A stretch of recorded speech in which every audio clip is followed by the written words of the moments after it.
de San Lázaro. Destacamos y agradecemos la presencia en este acto del diputado Sergio Mayer Bretón, quien es secretario de la Comisión de Seguridad Ciudadana e integrante de las comisiones de Defensa Nacional y de Justicia de esta Cámara de Diputados y promotor de este acto. Muchas gracias, señor diputado. Agradecemos y destacamos la distinguida presencia en este acto del diputado Santiago González Soto, del Grupo Parlamentario del Partido del Trabajo. Muchas gracias, diputado. Queremos saludar la presencia de nuestros distinguidos panelistas. Ellos son el licenciado Óscar Alberto Díaz Martínez, titular de la Unidad de Medios y Contenidos Audiovisuales del Instituto Federal de Telecomunicaciones. Muchas gracias. La licenciada Fabiola Alicia Peña Ahumada, gerente regional para México y Centroamérica de la Asociación Latinoamericana de Internet. Muchas gracias por su presencia. Queremos destacar la presencia del maestro Víctor Osvaldo Orozco Estrada, director de Estrategias y Procesos de la CONASAMA. Muchas gracias. Agradecemos la distinguida presencia del licenciado Rafael Regla, de la Oficina de Asuntos Internacionales de la Profeco. Gracias por asistir. Y queremos de manera especial saludar la distinguida presencia del ingeniero Javier Feinzing, presidente y CEO de Faro Latino, quien nos acompaña vía Zoom desde Argentina. Muchas gracias y bienvenido a este acto.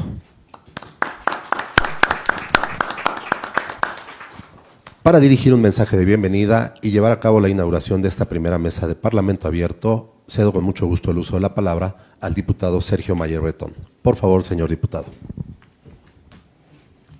Muchísimas gracias.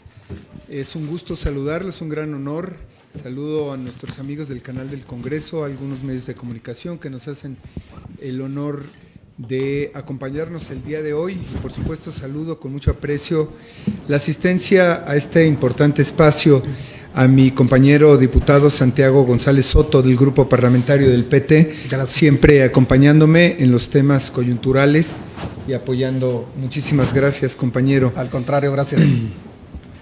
Por supuesto que saludo a nuestros destacados ponentes en esta primera mesa de trabajo, el licenciado Óscar Alberto Díaz Martínez, quien es titular de la Unidad de Medios y Contenidos Audiovisuales del Instituto Federal de Telecomunicaciones.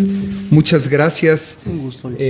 Contar con ustedes es muy importante para nosotros en estos temas. La licenciada Fabiola Alicia Peña Ahumada, gerente regional para México y Centroamérica, Asociación Latinoamérica de Internet. Gracias. Y el ingeniero Javier Feinzing, presidente de las empresas de Faro Latino, quien estará conectado a través, él está en Argentina y estará conectado a través de Zoom, y también tendremos las palabras de él.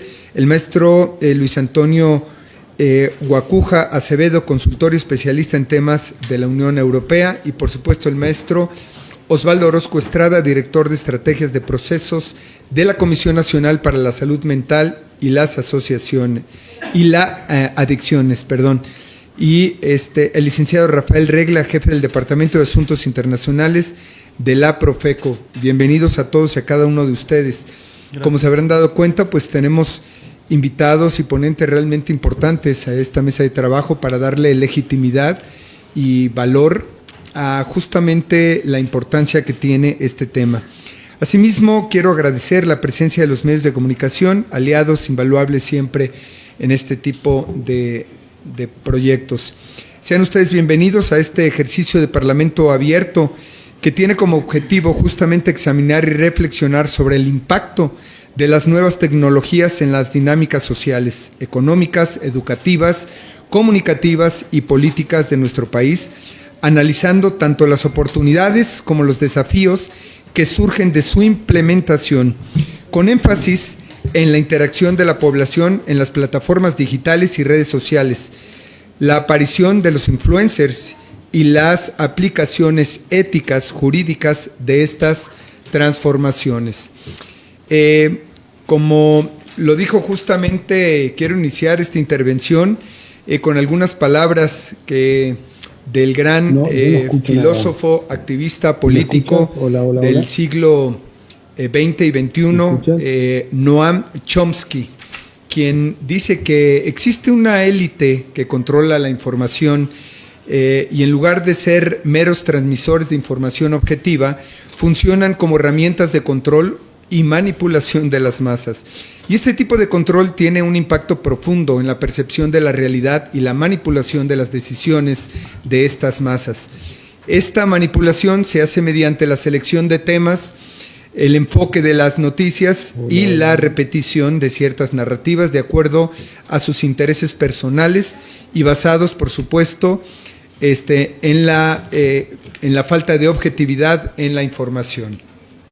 Dicha frase se actualiza en el contexto actual cuando se han multiplicado los mecanismos de accesos a la información con conglomerados mediáticos denominantes y herramientas cada vez más sofisticadas para crear y difundir una narrativa, y las plataformas digitales como Facebook, Google, Twitter o X, YouTube, entre otras, influyen en cómo las personas acceden a la información, promoviendo contenidos sobre otros a través de algoritmos que en su mayoría priorizan intereses económicos. A través de su estudio, Chomsky nos convoca a desarrollar una actitud crítica frente a la información que estamos consumiendo. Las nuevas tecnologías han modificado significativamente de manera acelerada muchas dinámicas sociales, incluso la forma en que la población se relaciona entre sí, facilitando el desarrollo de muchas actividades cotidianas, pero también, por supuesto, afectando formas de convivencia e incluso vulnerando derechos fundamentales de las personas como la seguridad, la privacidad, entre otros, y en muchos casos hasta la vida. También han surgido nuevas formas de ejercicios de violencia, como lo es el cyberbullying, el ciberacoso, violencia digital, violencia mediática, la invasión a la privacidad, lo cual ha llevado a actualizar, por ejemplo, el Código Penal de la Federación para sancionar cualquier tipo de violencia digital, como fue en el caso denominado como la Ley Olimpia, que por cierto aprovecho para mandar un saludo a Coral Olimpia, quien es la promotora de esta ley y quien estará con nosotros en las próximas mesas de trabajo, y estaremos escuchando su experiencia, la cual me parece que fortalecerá mucho estas mesas. La rapidez con la que fluye la información en el ciberespacio ha limitado en muchas ocasiones a detenernos un poco a reflexionar si lo que estamos leyendo o consumiendo es cierto o falso. Y en muchas ocasiones, si la persona se identifica con el creador de contenido, dará por cierta la información o el mensaje recibido. Así, ¿cuántas personas han visto afectadas en su salud física o mental justamente por seguir las recomendaciones de algún influencer? ¿Cuántos negocios se han visto afectados o personas por sus opiniones o comentarios? Incluso, ¿cuántas vidas se han puesto en riesgo o se han perdido por seguir o hacer retos de influencers o seguir consejos de charlatanes o charlatanas en las plataformas digitales que dan consejos de manera irregular o información falsa sin ninguna consecuencia? Y su único objetivo es buscar views, likes o incluso monetizar con la ignorancia de consumidor al que se están dirigiendo. ¿Y quién protege justamente al consumidor de contenido? En un mundo ciberconectado, la información o desinformación se propaga con mucha rapidez, a veces manipulando la opinión pública y generando confusión. Lo vertiginoso del ritmo informativo limita que los usuarios de las redes se tomen el tiempo para confirmar la autenticidad de lo que leen o de lo que comparten, por lo que la mayoría de los casos asumen por defecto que esta información es válida. En redes sociales es desafortunadamente muy común ver, por ejemplo, casos en los cuales se incita al odio hacia alguna persona o grupo social, a veces de una forma velada o encubierta, influencers que dan consejos de salud, medicina, psicología, jurídica o grafología, entre muchas otras, influencers que incluso se atreven a emitir juicios y resoluciones legales en temas tan sensibles para algunas personas, sin medir el daño que pueden ocasionar justamente a estas víctimas. Un estudio realizado por el diario El Confidencial destaca que en muchos casos los usuarios se dejan llevar por el impacto emocional de la noticia sin evaluar su procedencia o credibilidad. Surge también el concepto de fake news, noticia falsa, infundido, que altera la veracidad de la noticia, pudiendo afectar la vida cotidiana de las personas. Una fake news puede destruir la reputación de una persona en un tiempo récord. Lo que se ha construido y afianzado en tiempo se puede venir abajo con una facilidad con este tipo de difusiones. Así que en este ejercicio de parlamento abierto, incluyente, porque para eso se ha invitado a todas las partes, permitirá, primero que nada, recuperar las visiones, experiencias y propuestas que permitan promover las reformas que fortalezcan el derecho a la libertad de expresión, primero que nada, así como el respeto a los derechos de terceros. Hay que buscar un equilibrio, iniciar la estructuración de un marco jurídico que, garantizando el derecho a la libertad de expresión, insisto, promueve el ejercicio responsable y ético en los medios de comunicación, de manera relevante en los canales de contenidos y redes sociales, donde estimamos hay mucho por hacer para prevenir cualquier tipo de violencia, difusión de información que pueda afectar los derechos de terceros. Este ejercicio constituye una nueva forma de interacción entre la ciudadanía y el Poder Legislativo que debemos potencializar, toda vez que fomenta la apertura de los parlamentos con el fin de impulsar la participación ciudadana e enriquecer la labor parlamentaria. Es por eso que el Parlamento y los trabajos que le seguirán tendrán, primero que nada, y soy muy enfático en eso, como eje principal, el respeto a la libertad de expresión dispuesto en el artículo 6 de la Constitución Política de los Estados Unidos Mexicanos, la cual habla justamente de que nadie será reconvenido por sus ideas, por sus expresiones, de ninguna manera, y lo cual debe, por supuesto, que también debe de respetar la moral, la privacidad y los derechos de terceros. Es muy explícito ese artículo, y no provocar algún delito o perturbar el orden público ni el odio. Así que estoy seguro que las opiniones y experiencias que serán aportadas en estas mesas permitirán estructurar un marco jurídico legal que responda a las problemáticas que el mal uso de las nuevas tecnologías viene generando. No quiero extenderme más, me gustaría pues dar inicio justamente a estas mesas de trabajo y les pediría por favor que nos pusiéramos de pie para poder dar inicio.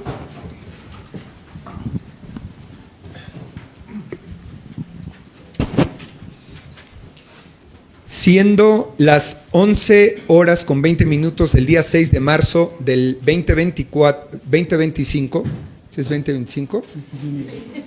¿Seguras? Los estoy calando, ¿eh? Siendo las 11:20 del día 6 de marzo del 2025, declaro inauguradas las mesas de trabajo de Parlamento Abierto, el impacto de las plataformas digitales en la sociedad mexicana, entre la innovación, retos y regulación. Bienvenidos y enhorabuena. Muchas gracias, diputado Mayer. Pueden tomar sus lugares, por favor. Una vez inaugurado este acto, le solicitamos amablemente al diputado Santiago González Soto nos comparta su mensaje, si es usted tan amable. Cómo no, muchas gracias. Muy buenos días, todas, todos. Gracias por acompañarnos.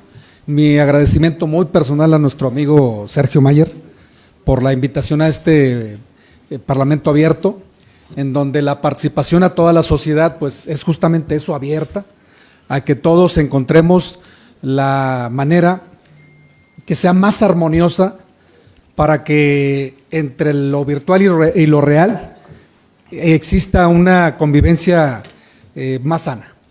Yo quisiera comentarles que dentro de lo que comenta aquí nuestro amigo el diputado Sergio, hay algunos aspectos que efectivamente nos afectan tanto en lo moral, es decir, daño moral y daño patrimonial.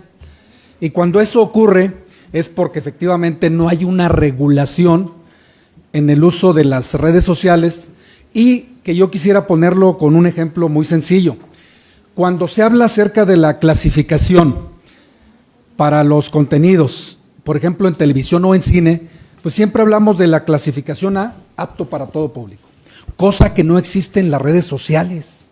Es decir, ¿por qué estamos tan rezagados en el tema de la regulación digital si eso ya lo tenemos, por ejemplo, en la televisión y en el cine?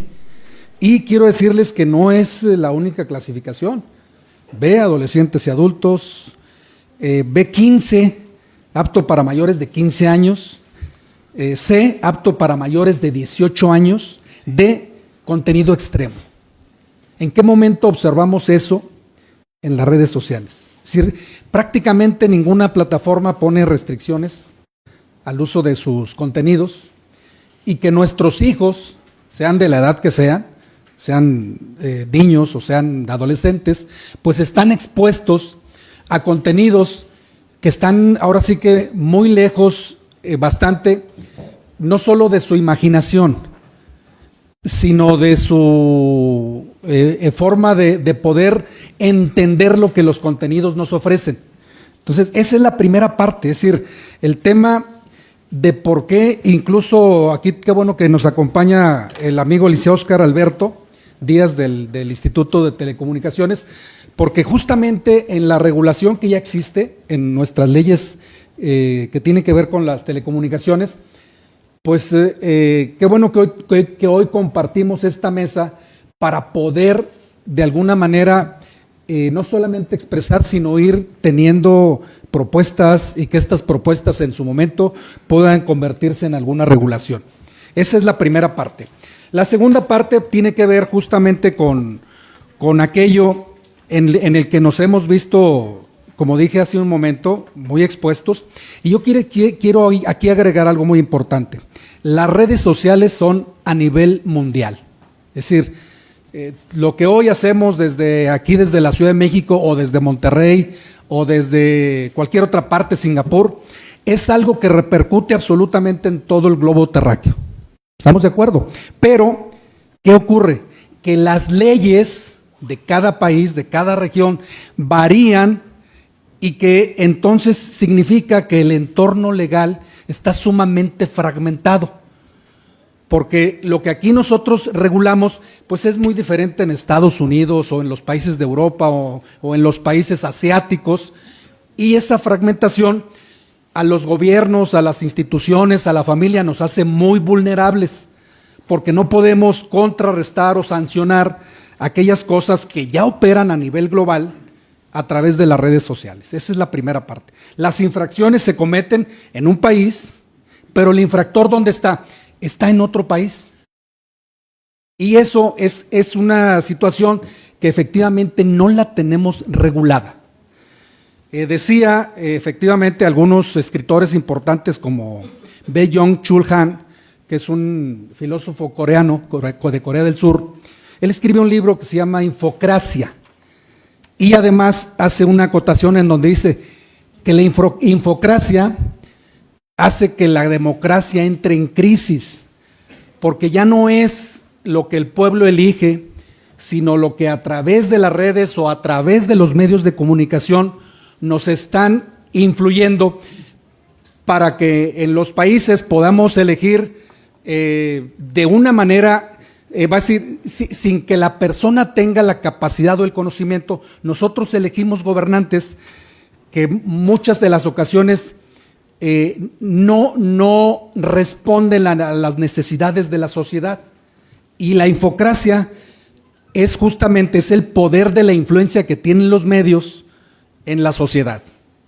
Y junto con esto, aquí yo lo que quisiera ya para concluir mi charla muy breve, es que en el caso de los gobiernos, de las empresas que se dedican a las plataformas digitales, hay recursos muy limitados, y que lo que aquí me encantaría mucho que quienes vayan a hacer algunas propuestas, pues nos hagan llegar algunas de las inquietudes que tengan con la finalidad de cómo poder contrarrestar todo aquello que hoy nos avasalla, porque las redes sociales se mueven con una velocidad vertiginosa, mientras que la regulación efectivamente pues se va quedando muy rezagada y este rezago es el que nos impide sancionar a aquellos que de alguna manera pues han infringido, como lo comentaba aquí nuestro amigo el diputado Sergio, en contra, por ejemplo, de los que sufren del bullying a través de las redes o a través de cualquier manifestación de violencia que se ejerza a través de las redes sociales, como es el odio. Yo con esto quiero pues aquí dejar mi participación, decirles que estamos a sus órdenes, que yo estoy en las comisiones de Ciencia, Innovación y Tecnología, en las comisiones de Cultura y Cine y también en la Comisión de Economía, que ahí es donde estamos trabajando justamente un proyecto que ya se presentó aquí en la Cámara de Diputados en el Pleno, que tiene que ver con la creación de un órgano a través de una propuesta de ley, una iniciativa de ley al artículo 38 bis, que tiene que ver con la creación de un gabinete de propiedad intelectual en donde justamente podamos exponer todo lo que una sociedad sufre, todo lo que acontece en torno de las redes sociales y que este gabinete de propiedad intelectual nos permita dar respuestas a todas esas inquietudes. Gracias, buenos días y bienvenidos a la Cámara de Diputados. Muchas gracias. Muchas gracias a usted, diputado Santiago González Soto. De acuerdo con nuestro orden del día, daremos inicio a la primera mesa de trabajo y antes de ceder la palabra al licenciado Óscar Alberto Díaz Martínez, procederé a leer su semblanza profesional y académica. El licenciado Óscar Alberto Díaz Martínez actualmente se desempeña como titular de la Unidad de Medios y Contenidos Audiovisuales del Instituto Federal de Telecomunicaciones, siendo responsable del diseño y planeación de la política de medios y contenidos audiovisuales, análisis de contenidos, incluyendo el acceso a la retransmisión de señales de televisión, radiodifundidas y líder de proyecto de la Encuesta Nacional de Consumo de Contenidos Audiovisuales. Óscar Díaz cuenta con 22 años de experiencia en la administración pública, en la cual se ha desempeñado en los niveles federal, estatal y municipal. De esta trayectoria, durante 17 años, se ha desarrollado en el sector de las telecomunicaciones y radiodifusión.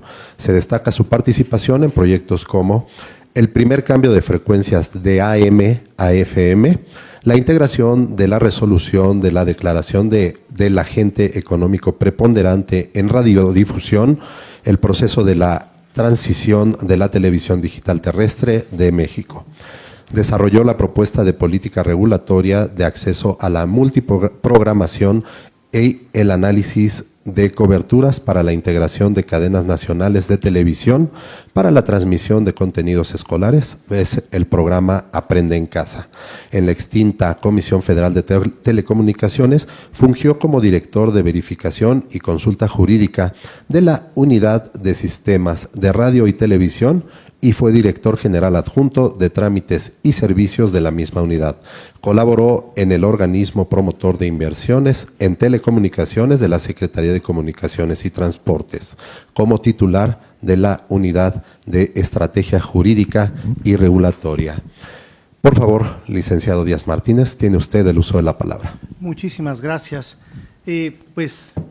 Agradecerles infinitamente, diputado Sergio Mayer, diputado Santiago González, la invitación y la deferencia que tienen para con el Instituto Federal de Telecomunicaciones de estar presentes en este ejercicio que sin duda reviste pluralidad, integración, para tomar en cuenta opiniones, para tomar en cuenta análisis, estudios que sin duda materializan o materializarán un muy buen ejercicio legislativo.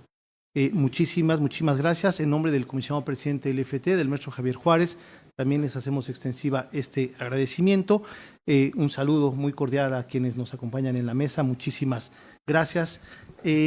Yo traigo el día de hoy una presentación, les quiero platicar, digamos, de dos aspectos fundamentales. Una parte que es la cuestión de números, parte cuantitativa, cualitativa, de cómo se está integrando o cómo se está reintegrando el ecosistema actual que tenemos de medios, ¿no?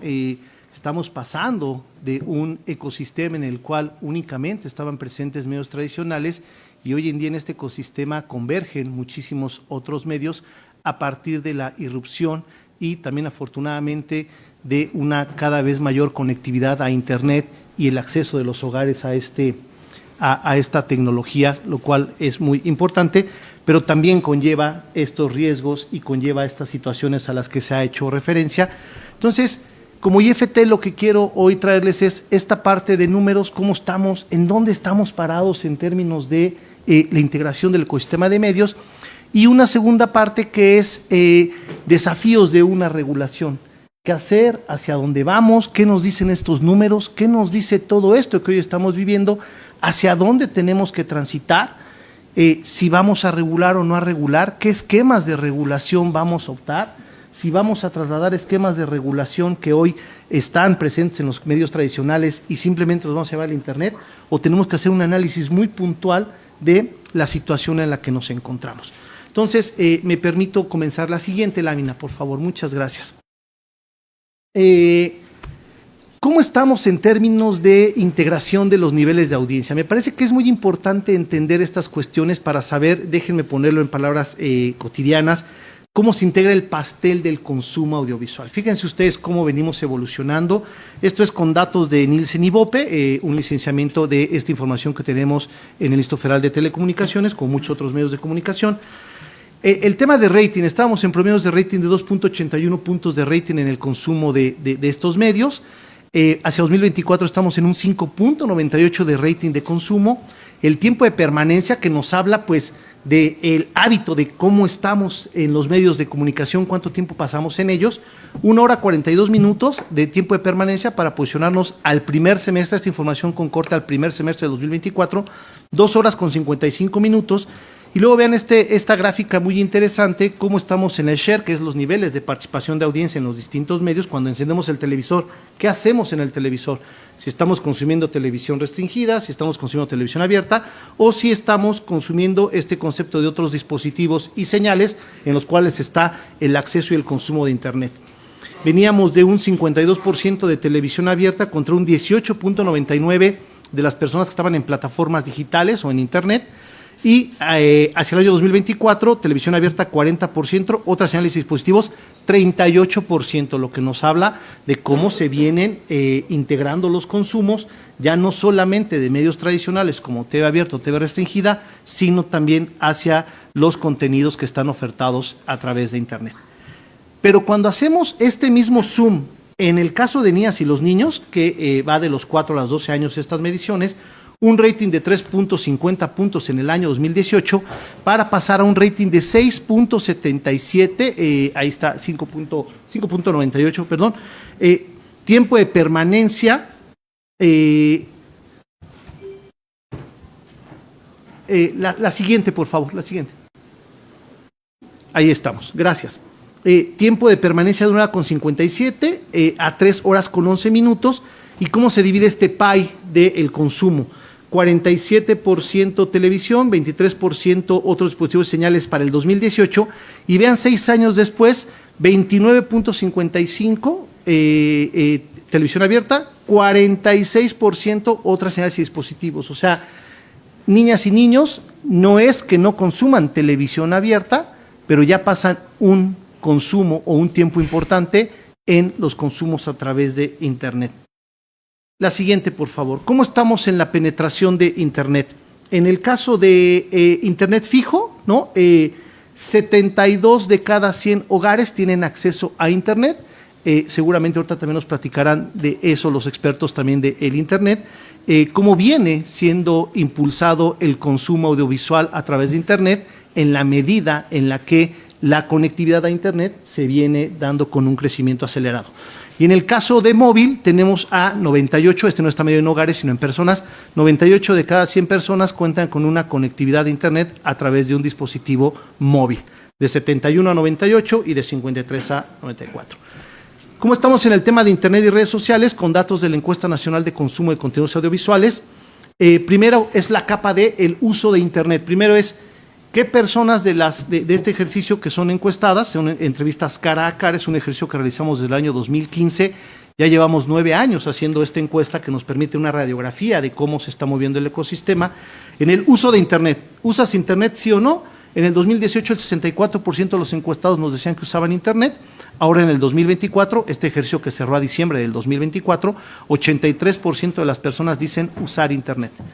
En el 2018, ahora la siguiente capa es, y ya que estás en Internet, consumes contenidos audiovisuales a través de Internet, el 46% en el 2018 los encuestados decía tener este hábito, pasamos a un 55%, un crecimiento de 11 puntos porcentuales en este periodo de 6 años. La siguiente. Y luego en el tema de las niñas y los niños, por eso quiero tener estos enfoques en personas adultas, personas, niños y niños, para ver cómo se están moviendo los hábitos, y esto nos va a ir dando información de hacia dónde quizá tendremos que dirigir muchas de las acciones que en algún momento se tengan o si se tiene la visión de implementar. En el uso de Internet, la misma pregunta, 67% de los encuestados dicen usar Internet. Hacia el año 2024, el 91% de los encuestados, 9 de cada 10 niños que tienen conectividad a Internet, dicen usar Internet. Uso de redes sociales. Este dato sí es pues muy evidente cómo está cambiando el hábito de consumo. 38% de las niñas y los niños de 7 a 15 años usaban redes sociales, y ahora en el 2024, diciembre del 2024, 74% de las niñas y los niños declararon hacer uso de redes sociales, lo que pues materializa y expone un crecimiento importante del consumo y de la presencia de los niños en las redes sociales. 53% de los niños consumen contenidos por Internet, pasó a un 71%.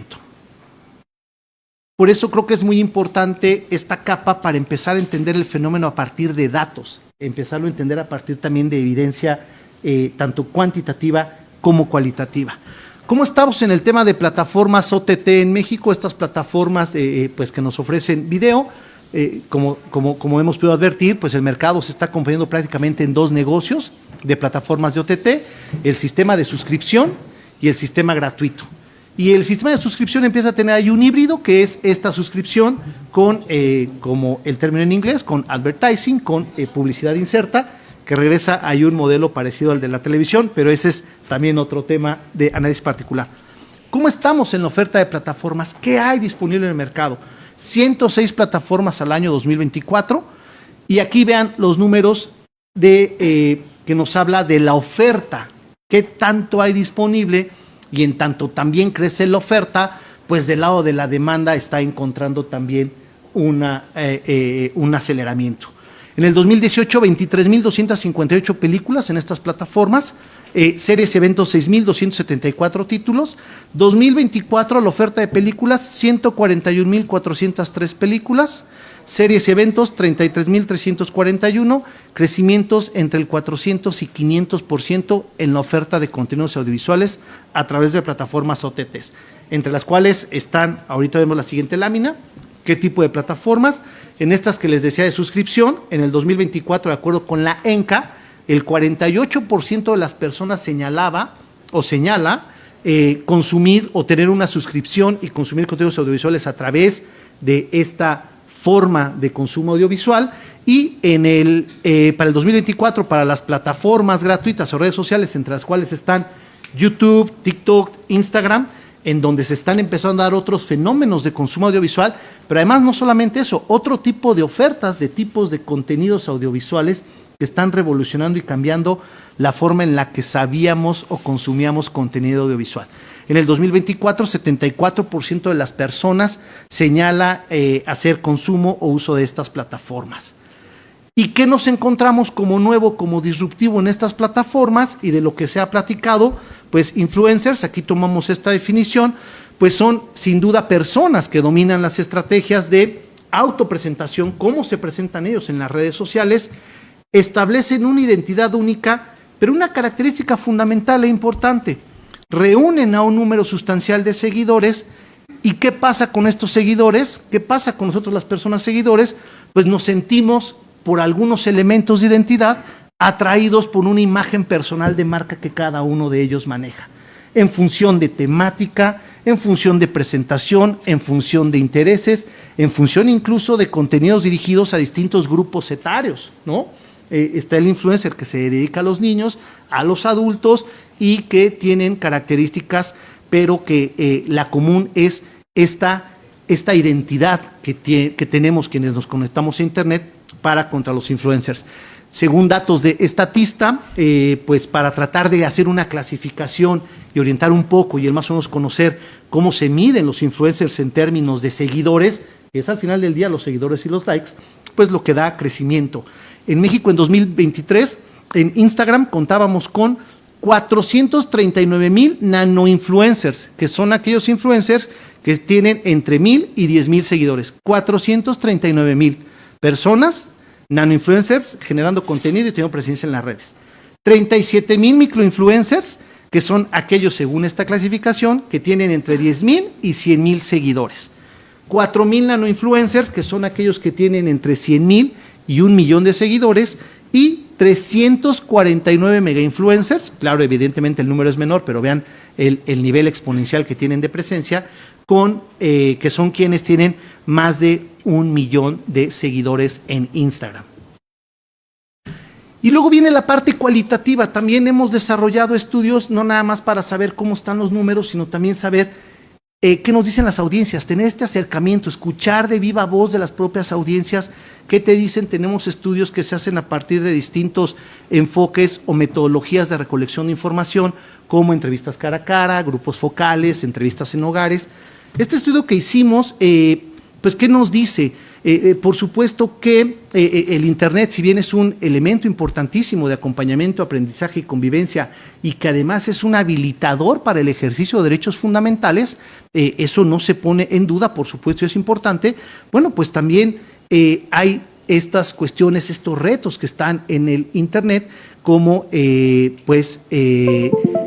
lo que vemos que aparecen como fuentes de influencia entre las niñas, los niños, los adolescentes, porque sin duda que hay contenidos y personas que tienen sus transmisiones a través de Internet que sin duda influyen en la conducta, en la vestimenta, en las actitudes, en los estilos de vida de nosotras las personas. Recogimos de viva voz de las personas en este estudio de las audiencias infantiles y el consumo de contenidos en plataformas OTT, una madre de familia participante de Veracruz que nos dice, sí, ha adoptado algunas frases, incluso según ellas hacen tutoriales con su hermana ante una cámara imaginaria, juegan a hacer retos de comer cosas entre ellas y su hermanita, dice una madre de familia de Veracruz. ¿Qué nos dice una adolescente de Sonora? Yo quiero ser youtuber porque tienen muchos likes y ganan mucho dinero, además se la pasan viajando. Entonces, pues esto nos da, es un matiz de una lección recogida de un estudio en el que una persona pues nos lleva a concluir esto que señalábamos, pues que hay identificación de lenguaje, de vestimenta, incluso de cuestiones pues aspiracionales, ¿no? En otro estudio, las audiencias infantiles y el consumo de publicidad televisiva, sin duda los contenidos desarrollados por los influencers o por los youtubers tienen un efecto en las niñas y los niños, se refleja en elecciones, en comportamientos, en juegos, en actividades que desarrollan en su día a día. ¿Qué nos dice un adolescente de Coahuila? Kimberly Loaiza promociona Shane y Pull&Bear, tienen atuendos bien padres, me gusta esa ropa. Nos dice una madre de familia de Sinaloa, le gustaba ver mucho los polinesios y yo los veía también y me dijo que habían sacado sus mochilas, empecé a ahorrar y yo la fui a comprar. Entonces también hay una incidencia importante en temas de publicidad, ¿no? de productos, de estas cuestiones. La siguiente, por favor. Pues esta lámina lo que nos expone, ¿me ayudan con la siguiente? Pues es como los medios, y hay un crecimiento exponencial, estamos enfrentados a una revolución del streaming, tiktokers, youtubers, streaming o tele, ¿qué vemos más? Una cosa, otra, estamos ahí inmersos en un mundo de información alrededor de este nuevo ecosistema mediático que hoy tenemos integrado. Como resumen, el escenario actual, pues ha crecido el aumento de la penetración de Internet, tanto de niñas como de adultos. Tenemos una importante presencia. La siguiente, por favor, tenemos una presencia importante, ya lo decía, de crecimiento de películas y series, de películas en el caso de 508% y 431% de crecimiento en la oferta para series y eventos.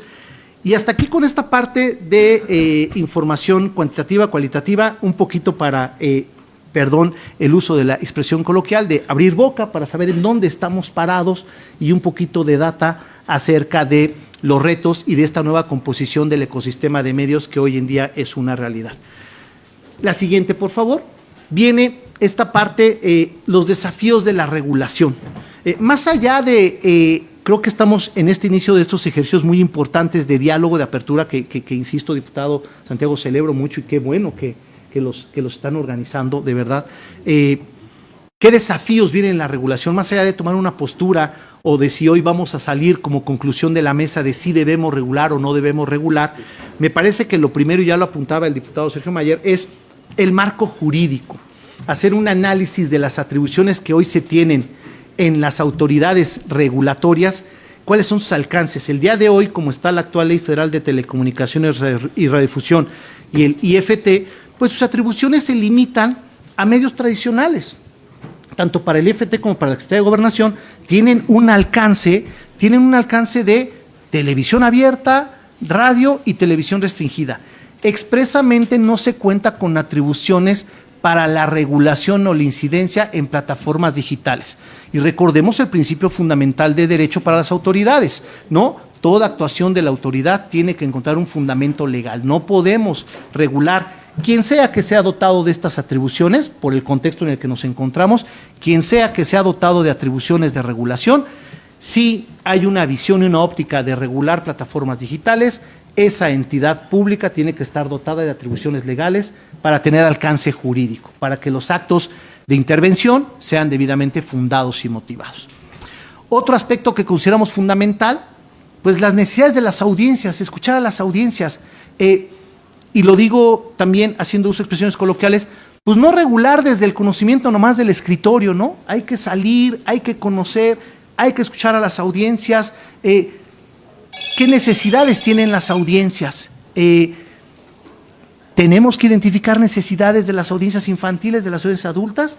Son las audiencias infantiles las que tienen que entrar primero en un esquema de protección, son las adultas. ¿Hacia dónde están estos esfuerzos? Se requiere de una protección especial y escuchar también a las audiencias, por supuesto.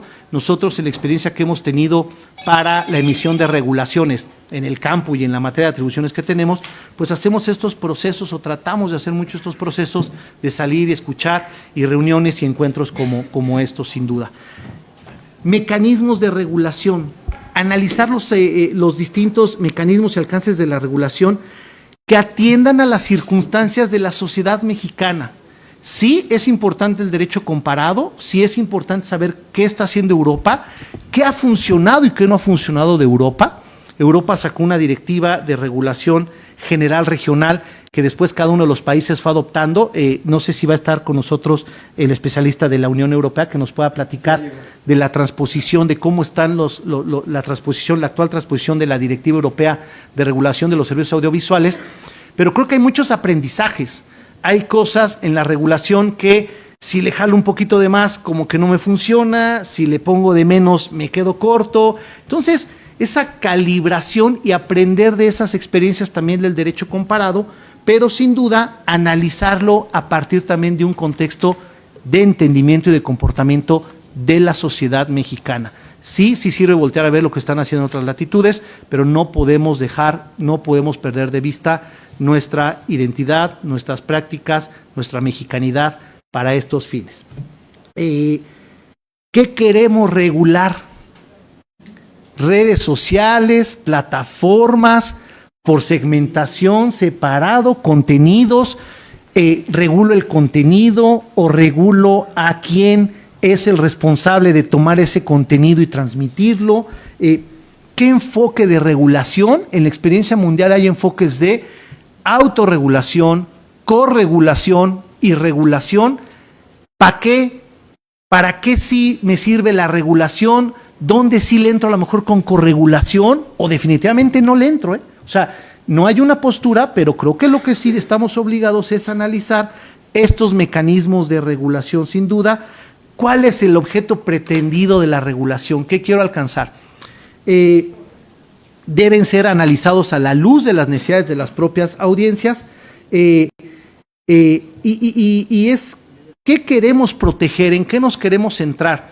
si nos dijeran, oye, vamos a ir haciendo una regulación o una intervención por etapas, ¿qué tendríamos que hacer o hacia dónde se tendrían que dirigir, por ejemplo, los esfuerzos en una primera etapa?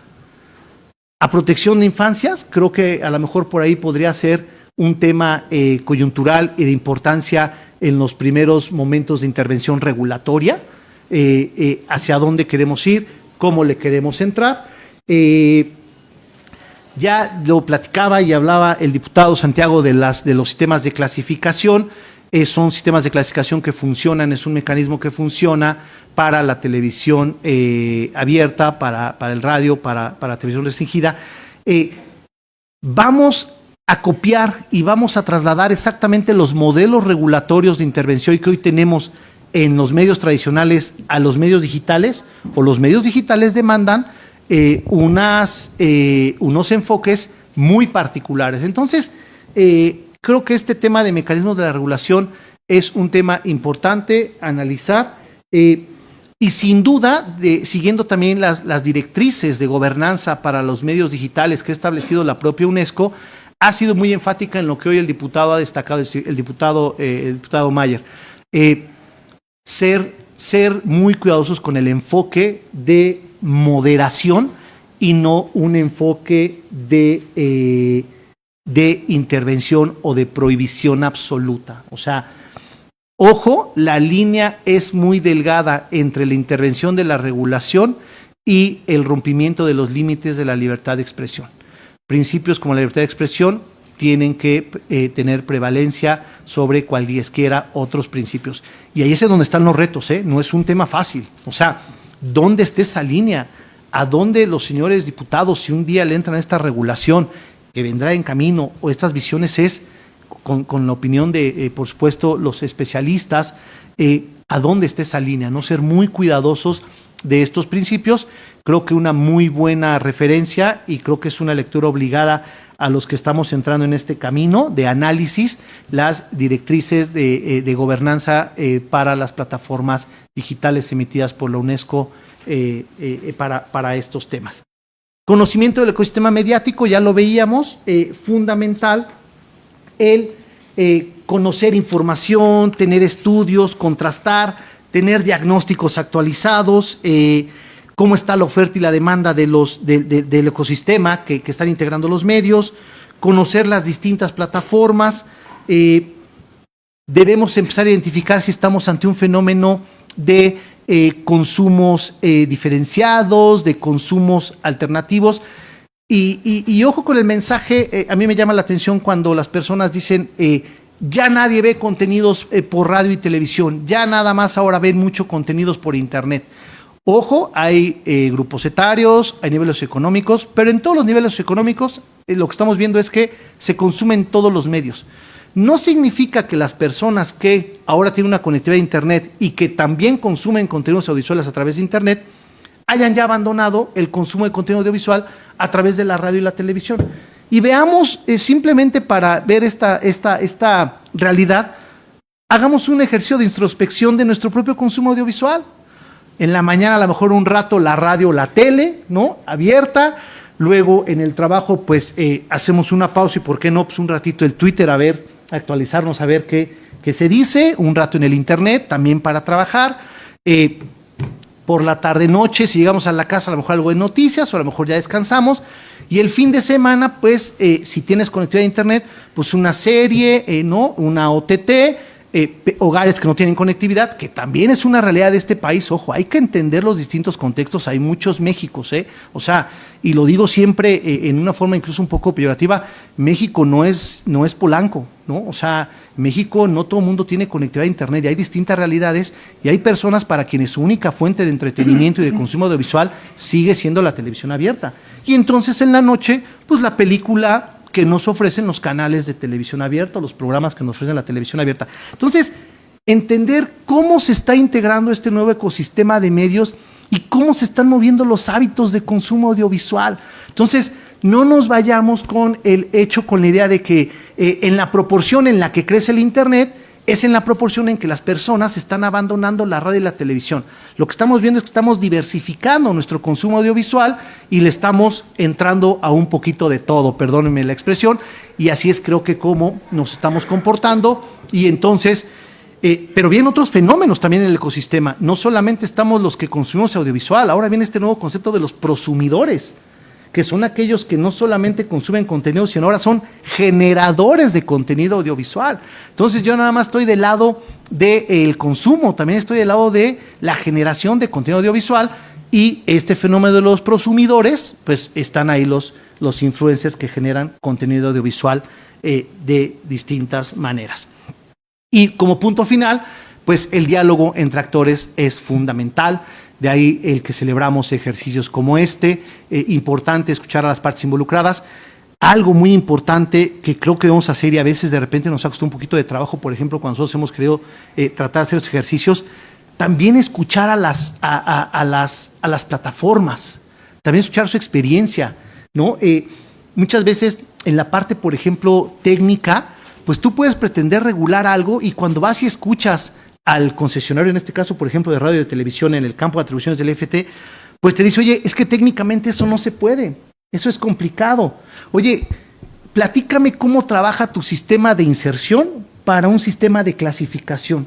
Oye, ¿puedes tú le puedes meter mano a la clasificación o tiene que venir esa inserción de clasificación ya desde el generador del contenido? Entonces hay que escuchar también a quienes son quienes manejan las plataformas, pues para que también nos platiquen de su experiencia y también, ¿por qué no?, para que nos digan dónde sí, dónde no, ¿no? Entonces creo que esa parte también es muy importante.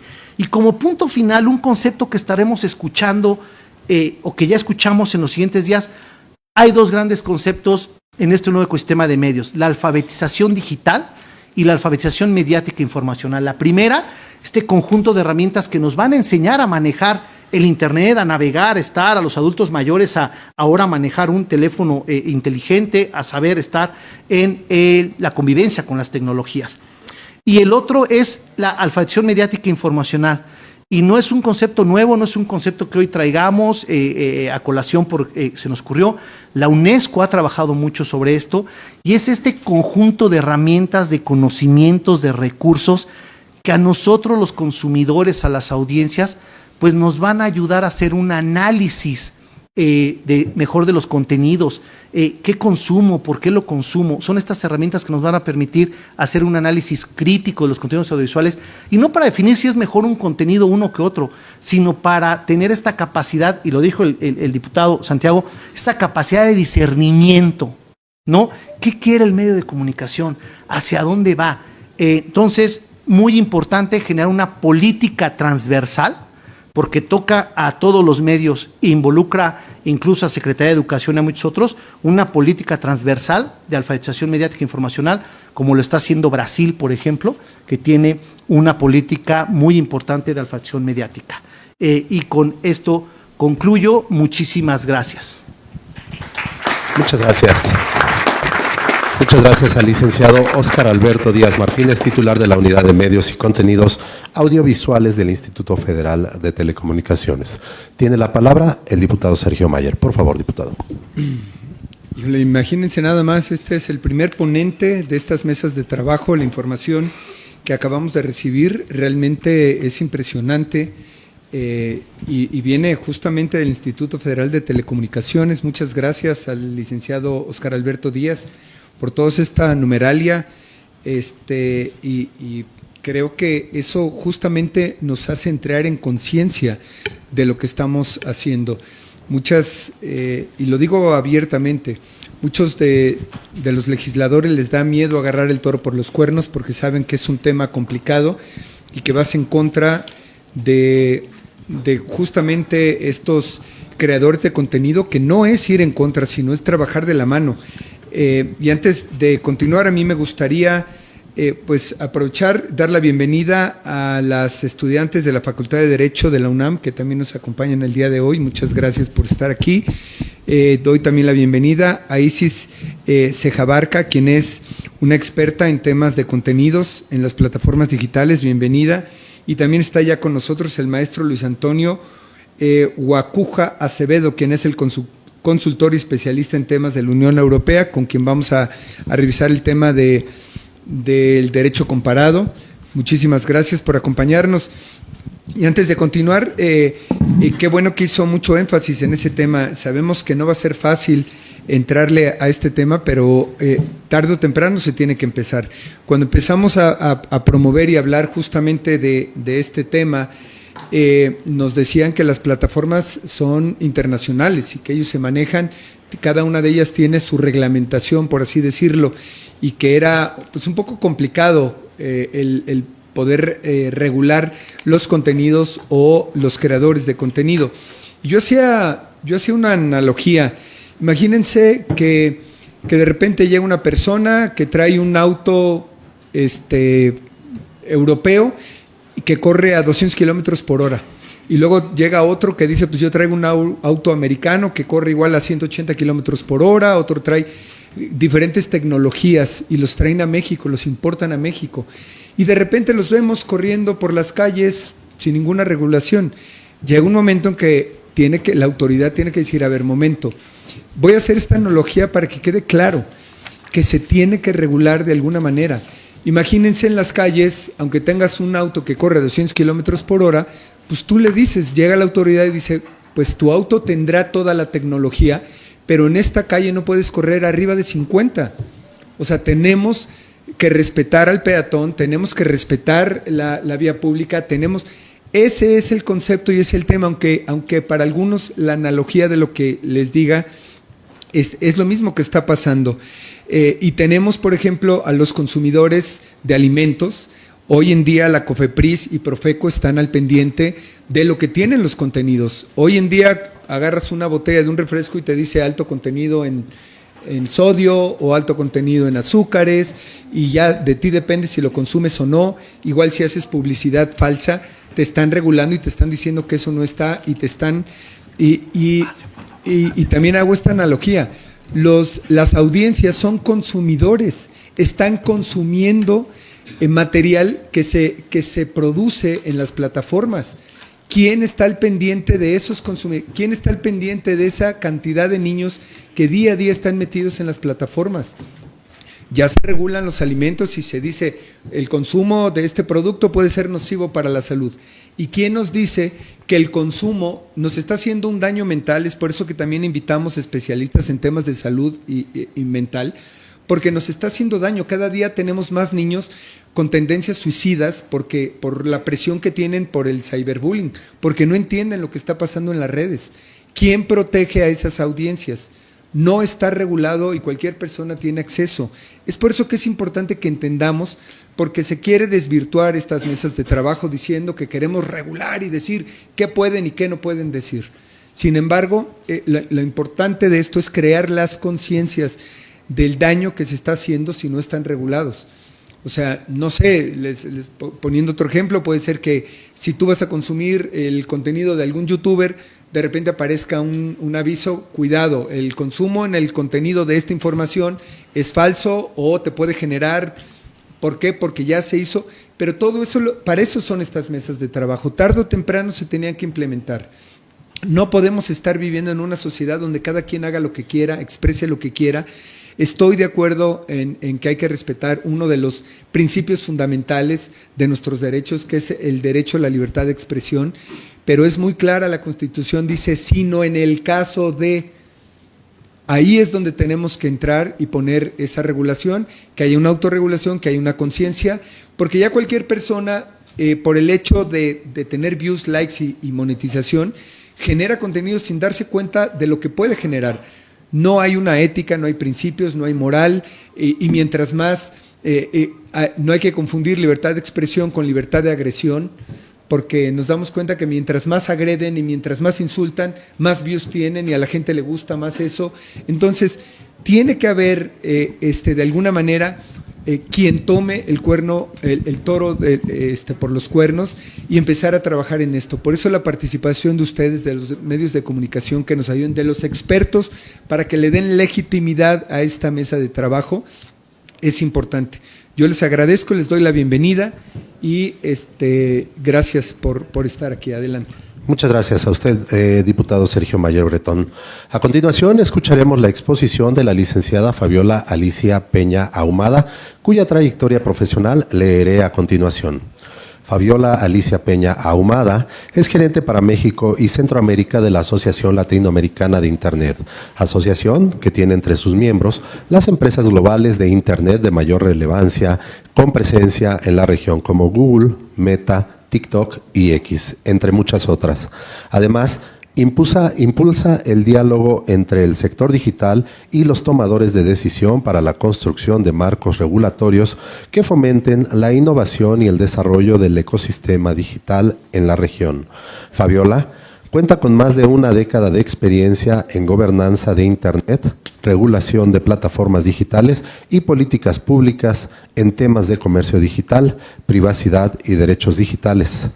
Ha trabajado en la construcción de posiciones estratégicas y en la interlocución con actores clave de la industria, la sociedad civil y el sector público en América Latina.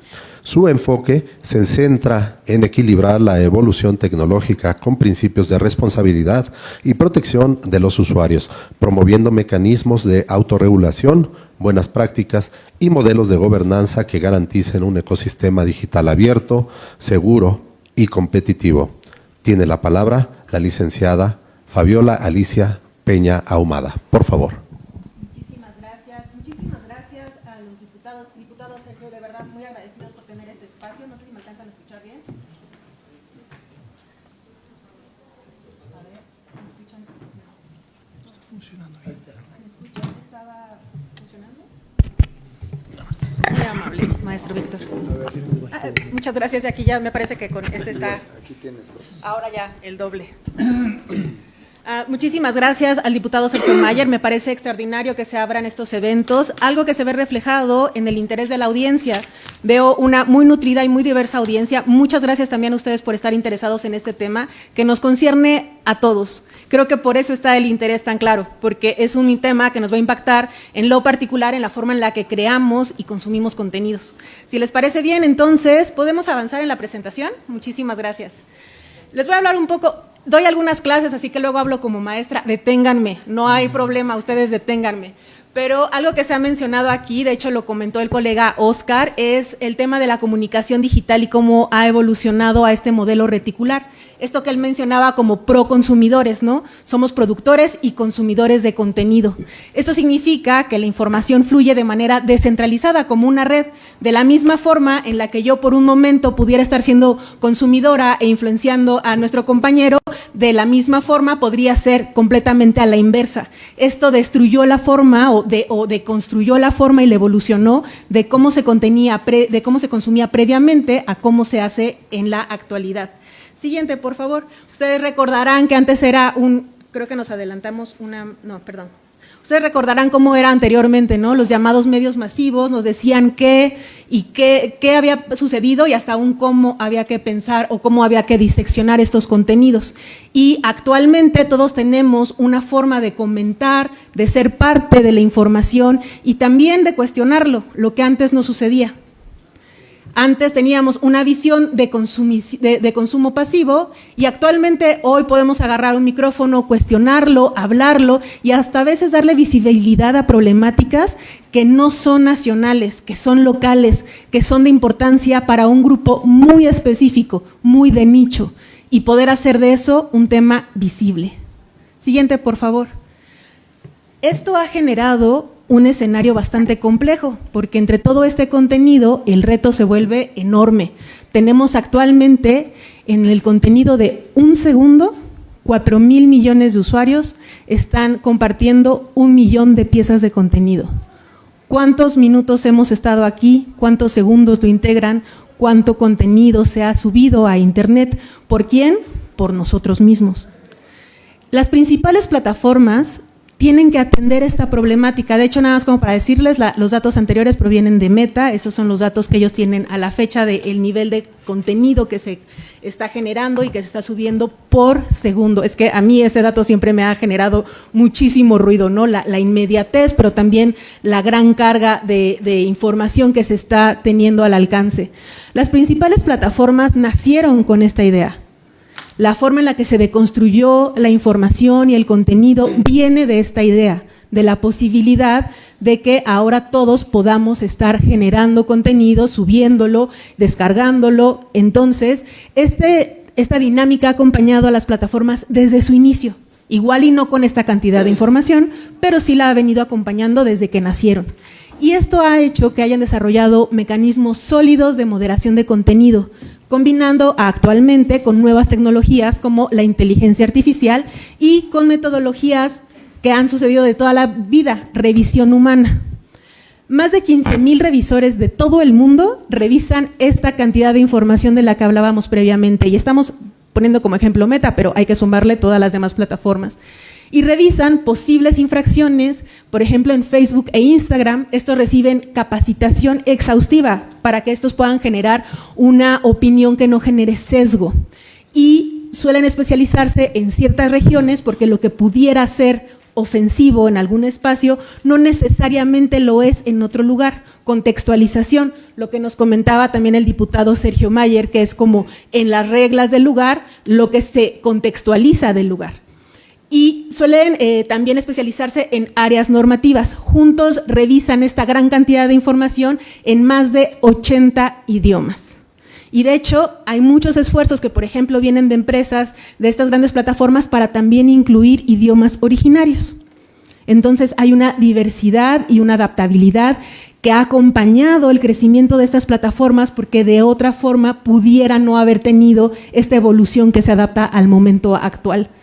Las plataformas están diseñadas para que las personas puedan expresarse libremente, y esto puede ser el caos personificado, ya que cuando millones de personas hacen oír su voz, queda a la vista todo lo bueno, pero también todo lo malo, todo lo ofensivo, todo lo feo.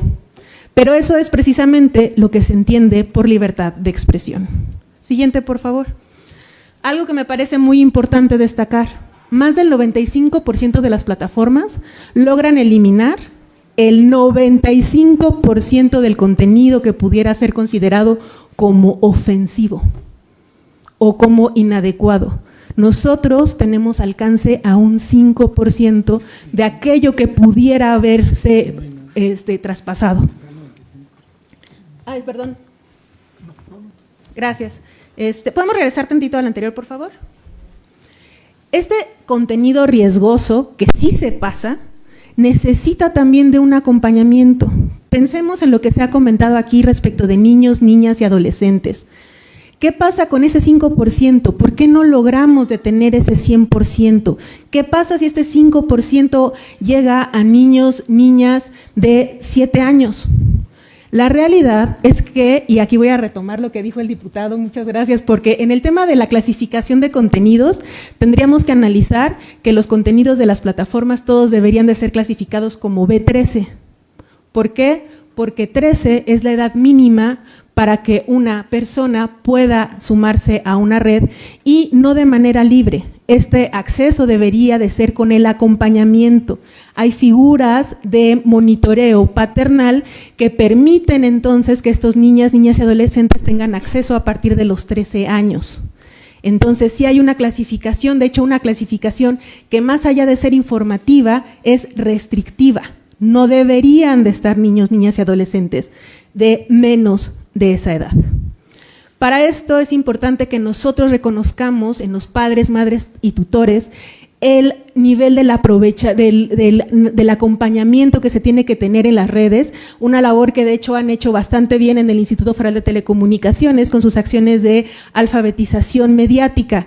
Esto es parte de un ejercicio de alfabetización. Los padres, madres y tutores no somos pasivos frente al consumo de los niñas, niños y adolescentes. Tenemos que estar involucrados en esta labor. Es cierto que podrían decir, entonces hay que ponerlo a los 18 años, y entonces lo que pasaría sería que no tendrían acceso. La realidad probablemente sería que no, podrían acceder fingiendo con el acceso de un padre, madre o tutor que les permitiera usar su cuenta, lo que de verdad, y esto sirve como una forma de difundir, no se les aconseja. Cuando un niño, niña y adolescente entran y dan la autorización señalando que tienen 13, 14, 15, 16 y hasta 18 años, tienen un acceso a un contenido diverso. del que tienen las personas mayores de 18. Se les restringe por la plataforma el tipo de contenido al que tienen acceso. Sí hay medidas que se están realizando. Hay que tener muchísima conciencia de cuáles son estas medidas. Y aquí yo les preguntaría quiénes en la sala tienen niños, niñas y adolescentes. ¿Consumen los niños, niñas y adolescentes con el mismo dispositivo que ustedes? ¿Les dan acceso a través de sus propias redes sociales? No importa, aquí no se juzga a nadie, escuchamos, no juzgamos. Vamos a ver quiénes le dan acceso a través de sus propios... No, ¿verdad? Porque esto generaría que tuvieran acceso al tipo de contenido que ustedes ya están familiarizando al algoritmo, porque ustedes son adultos que no deberían de compartir las cuentas con niños y niñas, porque entonces les permitirían un acceso a contenidos para los que no están ellos destinados. Entonces, aquí es un poco también hablar, y por eso me gustó mucho ver la presencia de mis compañeros del IFT, por la necesidad de hablar de los temas tan relevantes como lo son la alfabetización digital. Y bueno, ¿cómo es de que se han tomado estas decisiones? ¿Por qué tomamos esta decisión de que se compartieran ciertos contenidos o mejores contenidos o esta restricción? Normas comunitarias. Las plataformas se rigen por normas comunitarias, toman decisiones basadas en normas comunitarias estructuradas a través de sociedad civil, expertos en derechos humanos, reguladores, reportes de usuarios y evaluación de prevalencia. Estos 5 elementos ustedes pueden consultarlos, aquí estoy poniendo un ejemplo de la página donde pueden ver los contenidos y las reglas para Facebook, que también implican las reglas de Instagram, así que pueden ir ahí a consultarlos. Es muy importante, si queremos que también los niños tengan un mayor cuidado, hay que determinar que no necesariamente vendrá de las plataformas.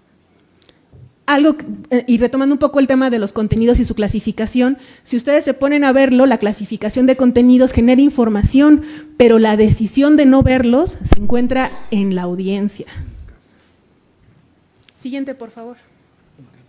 Algunas herramientas que también han sido muy útiles, y yo, es que les he de comentar que en algún momento estuve colaborando en el IFT, entonces tengo muchas referencias de lo que sucedió, sobre todo en temas de derechos de las audiencias, y por ejemplo, un tema que fue muy complejo, y Oscar no me dejará mentir, fue el tema de descubrir cuándo había un contenido patrocinado o no en los medios.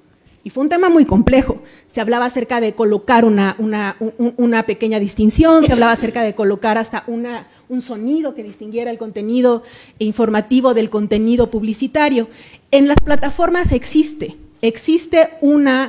acciones de transparencia que se determinan de distintas formas, donde desde el mismo usuario que está siendo beneficiado por la colaboración tiene la obligación de transparencia de informarlo, y si no, ese contenido no se sube. Estamos viendo un ejemplo de TikTok en esta pantalla anterior, estamos viendo un mensaje. Esta es como la plataforma a través de la cual el usuario, cuando ustedes ya tengan esta cantidad de views o esta cantidad de likes, porque esto es algo como muy positivo, todos podríamos ser influencers. Vi el mensaje de una chava que estaba diciendo que no había sido considerada para ser una promotora de una mayonesa, y ella era fan de la mayonesa, y entonces la mayonesa la vio y ahora sí es un influencer de esa mayonesa. ¿Saben? Es como esta posibilidad de volverse también influencers, no de manera determinada, tal vez para un producto en específico, pero te da una posibilidad que previamente no existía. Y bueno, aquí tenemos otro ejemplo. Muchas plataformas exigen que cualquier persona etiquete a los socios comerciales en sus publicaciones de contenido de marca cuando haya un intercambio de valor. Es decir, no solamente cuando se trate de una paga en económico, sino también si se trata de un intercambio comercial que pudiera ser con los productos de la marca. Estas prácticas garantizan que los usuarios pueden identificar cuando un contenido es promocionado sin afectar la creatividad de los creadores. Y esto es muy importante porque realmente esto no existía al inicio de las plataformas. Se determinó la necesidad que justamente las personas que previamente a mí han hablado se requería. ¿Y qué se hizo? Una medida de acción que pudiera ser clara y transparente para los usuarios a través de las múltiples partes que fueron escuchadas y que se trasladaron a normas comunitarias. Siguiente, por favor. No solamente eso, también existe una colaboración con organizaciones especializadas.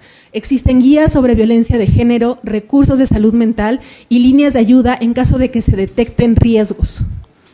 Y todas estas les quiero decir que pueden ser consultadas yendo a la página o tan simple como buscándolas en el Google, pueden encontrar, o en cualquier buscador, perdón, pueden encontrar las soluciones que están aquí especificadas, que también les permiten a otras personas acompañar a personas en situación de riesgo. Y aquí hay una cosa muy importante. Yo sé que suena obvio, pero la vinculación que existe entre MIPYMES y la transformación digital ha transformado la economía como la conocíamos. Siguiente, por favor. 99% de las pymes en México utilizan al menos una herramienta digital. El 93% de las pymes usan aplicaciones de Meta para negocios.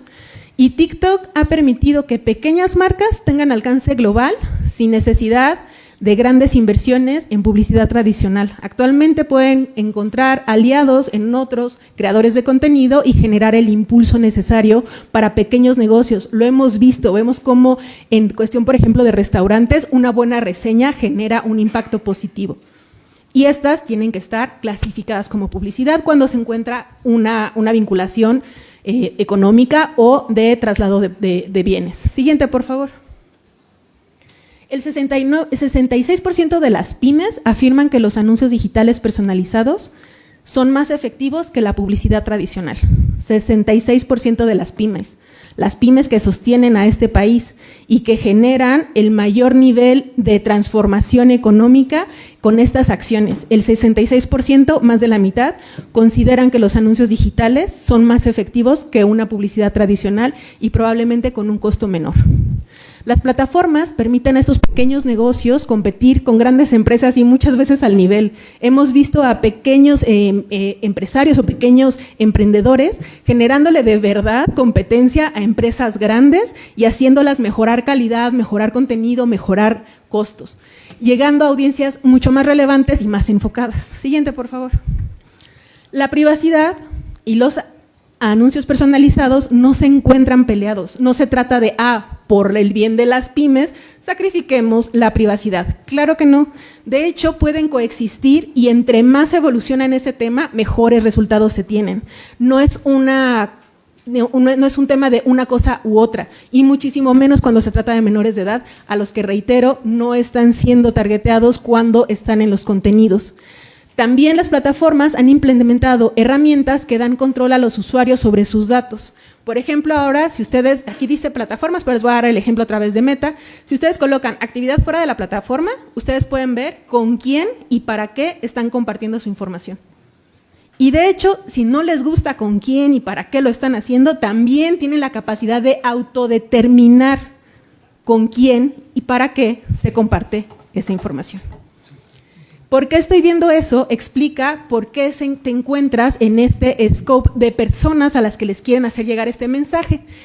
Todo esto lo pueden ustedes modificar en configuraciones, está en su derecho, es una acción que hace que los mismos usuarios se vuelvan parte del ejercicio de este derecho. Siguiente, por favor. Muy parecido a lo que hemos visto en los derechos ARCO, de hecho es una materialización también de los derechos ARCO. Inversión en tecnologías de mejora de privacidad que permiten publicidad más efectiva que no compromete la seguridad de los datos. Hay mucha información que no es necesaria para la publicidad, esa se busca restringir lo más posible y tener solamente la que es la más interesante. ¿Y qué es lo que nosotros proponemos? Ya para terminar, porque creo que esta discusión da para mucho y esto es lo que nosotros vemos desde la Asociación Latinoamericana de Internet. La ley apoya regulaciones basadas en el riesgo. Existe un riesgo, existe regulación. Y aprovecho que se encuentran aquí estudiantes de la Facultad de Derecho, a los que saludo con mucho cariño porque es también mi carrera, entonces qué gusto poder tener la posibilidad de que se involucren en estos temas, pero justo sabemos que la norma no se genera para las excepciones, sino para la generalidad. Una norma resiliente es aquella que no permite que se cambie cuando haya un cambio tecnológico. Necesitamos normas que permanezcan en el tiempo y que sean resilientes. Las normas que se generan con ejercicios como estos, de discusión de múltiples partes interesadas, suelen permanecer en el tiempo porque entonces generan una posibilidad de discusiones más complejas. Suelen ser más tardadas, pero suelen ser más efectivas. Entonces, ¿qué es lo que nosotros vemos? Les aconsejamos regulaciones rígidas sobre tecnologías específicas, como por ejemplo hacer una regulación para inteligencia artificial generativa no es una regla general. Tendríamos que abocar a la tecnología en general, no a una en particular. ¿Por qué? Porque se vuelven obsoletas, porque pueden restringir el desarrollo tecnológico o porque no permiten la flexibilidad necesaria para adoptar la moderación de contenido y la publicidad digital. La regulación debe enfocarse en resultados, ya lo habían mencionado previamente, y hay que contestar entre todos la pregunta, ¿qué se quiere lograr? Y no en métodos específicos. Entonces, ¿qué es lo que vamos a hacer como un resumen de lo hoy platicado? Las plataformas han desarrollado mecanismos sólidos de autorregulación para proteger derechos humanos y fomentar la innovación a través de mecanismos de múltiples partes interesadas. Esto quiere decir que se escucha a sociedad civil, a usuarios, a reguladores, a autoridades, pero que no necesariamente se toma una decisión determinante, sino que se va evolucionando. Las herramientas digitales han sido fundamentales para el crecimiento de las pymes y deben de seguir siendo accesibles. Lo platicamos, el 66% ve un beneficio trascendental en este tipo de publicidad. Y es posible proteger la privacidad sin eliminar el valor de la publicidad digital personalizada. La regulación debe de ser flexible y debe de ser adaptable. Plataformas en general han hecho un esfuerzo importante con sociedad civil y con algunos otros actores relevantes para construir esa normatividad. Yo quisiera dejarles esta parte en la que también nosotros nos volvemos un poco responsables, sobre todo en la protección de niños, niños y adolescentes. Una de las premisas que suele colocarse en la mente cuando se habla de ellos en el acceso a Internet es que de la misma forma en la que no dejarías a un niño por más elementos, por más que digas el niño tiene el chip, no lo dejarías solo a la mitad de la calle, y es algo muy similar a lo que sucede cuando hablamos de Internet. No tenemos que dejar a los niños solos tomando determinaciones que les corresponden a adultos. Y con la verdad, una cosa muy importante es cumplir con las normas comunitarias en lo que corresponde a padres, madres y tutores de niños, niñas y adolescentes. De mi parte, eso sería todo. Muchísimas gracias. Reitero que estoy muy contenta de ver el gran interés de las personas aquí presentes. Esperemos que esta sea el inicio de una conversación y ahí están mis datos de contacto por si quieren continuar. Muchísimas gracias. Muchas gracias. Muchas gracias a usted, licenciada Fabiola Alicia Peña Ahumada. A continuación, les compartiré la semblanza profesional del licenciado Javier Feinzing, antes de darle la palabra para iniciar su ponencia. Javier Feinzing es presidente y CEO de Faro Latino, una empresa líder en distribución digital de música y entretenimiento con más de 30 años en la industria. Bajo su dirección, Faro Latino se convirtió en la primera compañía 100% latinoamericana del sector y en un referente clave en la música latina. Ingeniero naval por la Universidad de Buenos Aires y con estudios en ingeniería oceánica, Javier descubrió en 1991 el potencial del Internet para transformar la industria musical, lo que lo llevó a fundar Faro Buenos Aires en el año de 1995, evolucionando luego a Faro Latino en 1999. Desde entonces, ha liderado la empresa con una visión estratégica e innovadora, adaptándose a las tendencias del mercado y generando valor para artistas y socios a nivel global. Desde Argentina, vía Zoom, tiene la palabra el licenciado Javier Feinzing. Por favor. Muchísimas gracias, un gusto estar con ustedes. Buenos días a todos y todas. Gracias por la presentación, es un placer estar aquí hoy compartiendo este espacio de reflexión y diálogo en el Parlamento Abierto sobre el impacto de las plataformas digitales en la sociedad. Javier, perdón la interrupción, es que sí, por favor, Sergio. No se está escuchando bien, déjame ver si es un tema técnico aquí. ¿Pueden revisar, por favor, a ver si podemos conectarlo al audio de... Hola, sí, hola. Entonces hay que subirle, porque creo que nada más se escucha en el monitor. 1, 2, 3. Aprovecho para darle la bienvenida a toda la gente que está conectada a través de las plataformas y que están viendo a través de YouTube, de Facebook, de Instagram. Hay muchas personas conectadas viendo la transmisión. A ver, Javier, ¿nos puedes hablar para ver si...? Hola, 1, 2, 3. 1, 2, 3. ¿Mejor? Está muy bajito. Hola, hola, hola, hola, hola. El tema, la pregunta allá atrás es si se puede conectar al audio. A ver si se escucha mejor. Exacto, o pónganle un micrófono en el... ¿Ahora es mejor? ¿Te escuchas mejor ahora? No, amigo, es que no eres tú, Javier, es un tema de acá. Ahorita lo solucionamos, danos un minuto. Un micrófono. Un micrófono, fíjate. Micrófono. ¿Se escucha ahí en el monitor, va? ¿O dónde es donde se escucha? Andrea, ¿podemos poner el micrófono quizá acá en el monitor?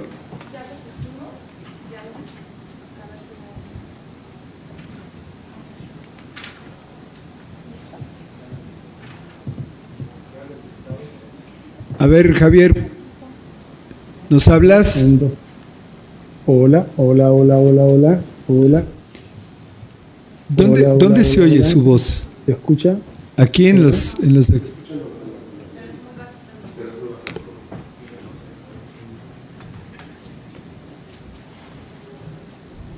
A ver.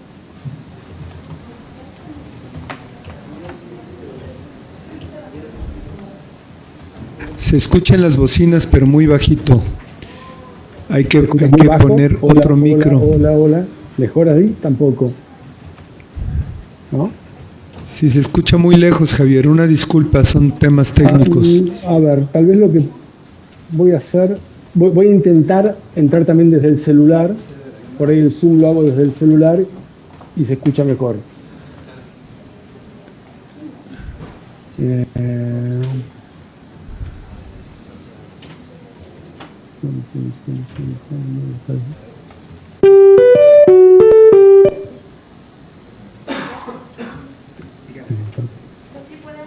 A ver, ¿puedes hablar? Hola, hola, hola. Ahí está hola, mejor. Hola. ¿Sí? Ya está. ¿Seguro? Ya. Gracias, Javier. Gracias por tu No, por paciencia. favor, por favor. Ok, entonces creo que ya estamos. Perfecto. Entonces, aprovecho nuevamente para saludar a todos y todas. Agradecer especialmente a ti, Sergio Meyer, por la invitación. También quiero reconocer y saludar especialmente la presencia de mis colegas. Tenemos aquí personas con una gran trayectoria en el mundo digital y de entretenimiento, lo que sin duda está enriqueciendo muchísimo esta charla. Ahora bien, ¿no? Luego de escuchar las cifras impactantes que nos acaban de compartir el licenciado Díaz Martínez y la licenciada Peña Ahumada, quisiera comentar con una pregunta, si me permiten. ¿Cuántos de ustedes imaginaban hace 20, 30 años que hoy viviríamos en un mundo donde cualquier persona, desde cualquier parte, puede convertirse en creador de contenido y llegar a una audiencia global? Lo naturalizamos, pero es increíble, ¿verdad? Estamos viviendo un cambio sin precedentes. Y eso, desde mi propia experiencia como responsable de mi empresa Faro Latino, con poco en la música, es de lo que quiero hablar hoy.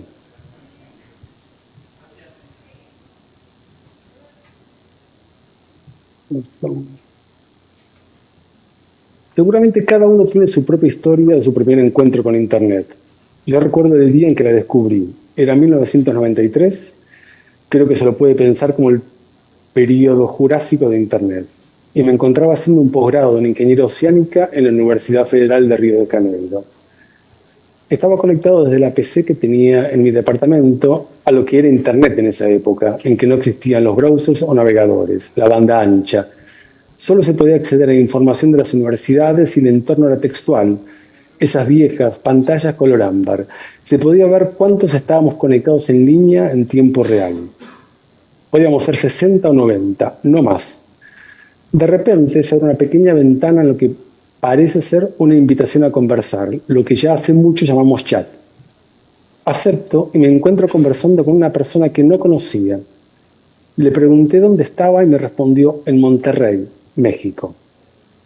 En ese preciso momento vi con claridad que la manera en que el mundo funcionaba estaba a punto de cambiar para siempre. Fue un momento revelador para mí. Si la información podía viajar sin fronteras, si no era necesario pasar por un telco para establecer una comunicación internacional, ¿Qué significaba eso para la prensa escrita, para la música, para los creadores, para la industria del entretenimiento? Esa misma sensación de transformación la tengo hoy con la inteligencia artificial. Estamos viendo modelos capaces de generar música, videos, imágenes y hasta imitar voces con una precisión asombrosa. Y claro, esto genera preguntas. ¿Cómo protegemos los derechos de los creadores? ¿Cómo evitamos que la tecnología sea utilizada de manera indebida? ¿Cómo nos aseguramos de que estas herramientas sean una oportunidad y no una amenaza? En Faro Latino creemos que la clave está en la adaptación. No se trata de rechazar la tecnología, sino de entenderla, usarla de manera inteligente y sobre todo asegurarnos de que los creadores sean los beneficiarios de estas innovaciones. Si hace 30 años alguien me hubiera dicho que la música se distribuiría de manera digital, le hubiese creído, porque esa fue la idea que me impulsó a crear Faro Latino. Pero que el éxito de un artista dependiera en gran parte de los algoritmos, probablemente no lo hubiera creído. Y sin embargo aquí estamos, lo que parecía ciencia ficción es ahora la norma. Y lo mismo ocurrirá con la inteligencia artificial. Estamos en la antesala de un cambio profundo y quienes lo comprendan y se adapten serán los que marquen la diferencia en los próximos años.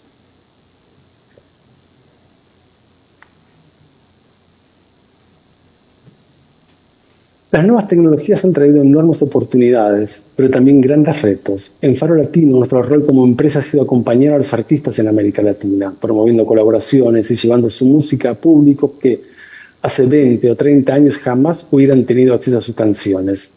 Un elemento clave en el desarrollo de la industria musical ha sido la aplicación de leyes ya existentes en el mundo físico al entorno digital. Es decir, la aplicación de los derechos de autor, intérprete y productor, que hoy en día todas las plataformas deben respetar y pagar. Gracias a estas leyes claras, la industria musical ha crecido a niveles sin precedente y ha democratizado el acceso a los contenidos. A diferencia de otros ámbitos, la industria musical contaba con un marco legal sólido, con raíces en el Convenio de Berna de 1886 y la Ley de Copyright de Inglaterra de 1710. Por eso, cuando surgieron servicios como mp3.com en 1999 y Napster en el 2000, el conflicto fue evidente. Estaban infringiendo leyes ya establecidas.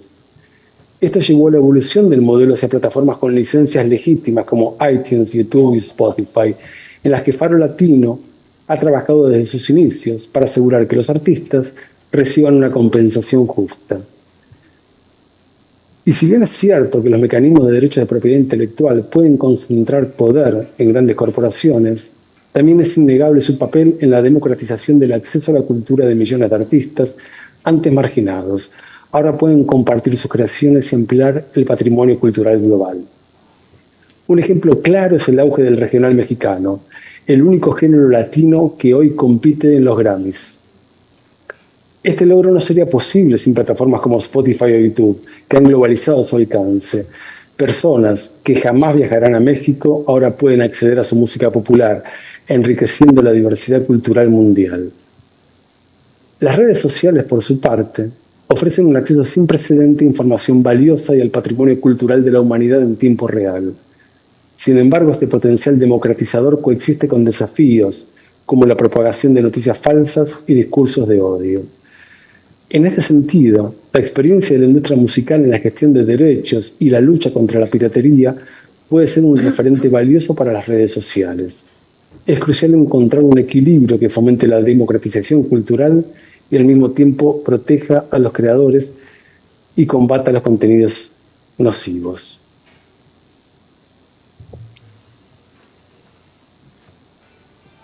Si la música ha podido adoptarse con éxito al mundo digital gracias a un marco legal claro, no ocurre lo mismo con la industria del contenido generado por usuarios. A diferencia de la música o el cine, no existen leyes equivalentes que regulen el papel de los creadores de contenidos digitales, me refiero a los influencers, en la generación y difusión de información. Nunca antes fue tan simple ni tan accesible compartir un mensaje, una imagen o un video con una audiencia global. Y nunca antes fue tan barato producir este contenido. Hoy cualquier persona con acceso a Internet y herramientas de IA puede generar contenidos que es prácticamente imposible de distinguir de la realidad. Para darnos una idea de la magnitud de este cambio, basta con un dato. Hoy en día se suben más canciones nuevas en un solo día que en cualquier año entero de la década de 1980. Esto nos lleva a una nueva industria. Comencé en los 90 en la industria de la música, la cual evolucionó a la industria de contenidos en el 2000 y volvió a cambiar a industria del entretenimiento en el 2017 con la llegada de los youtubers. Ahora, con la proliferación masiva de contenidos y la IA, hemos entrado en la era de la industria de la atención.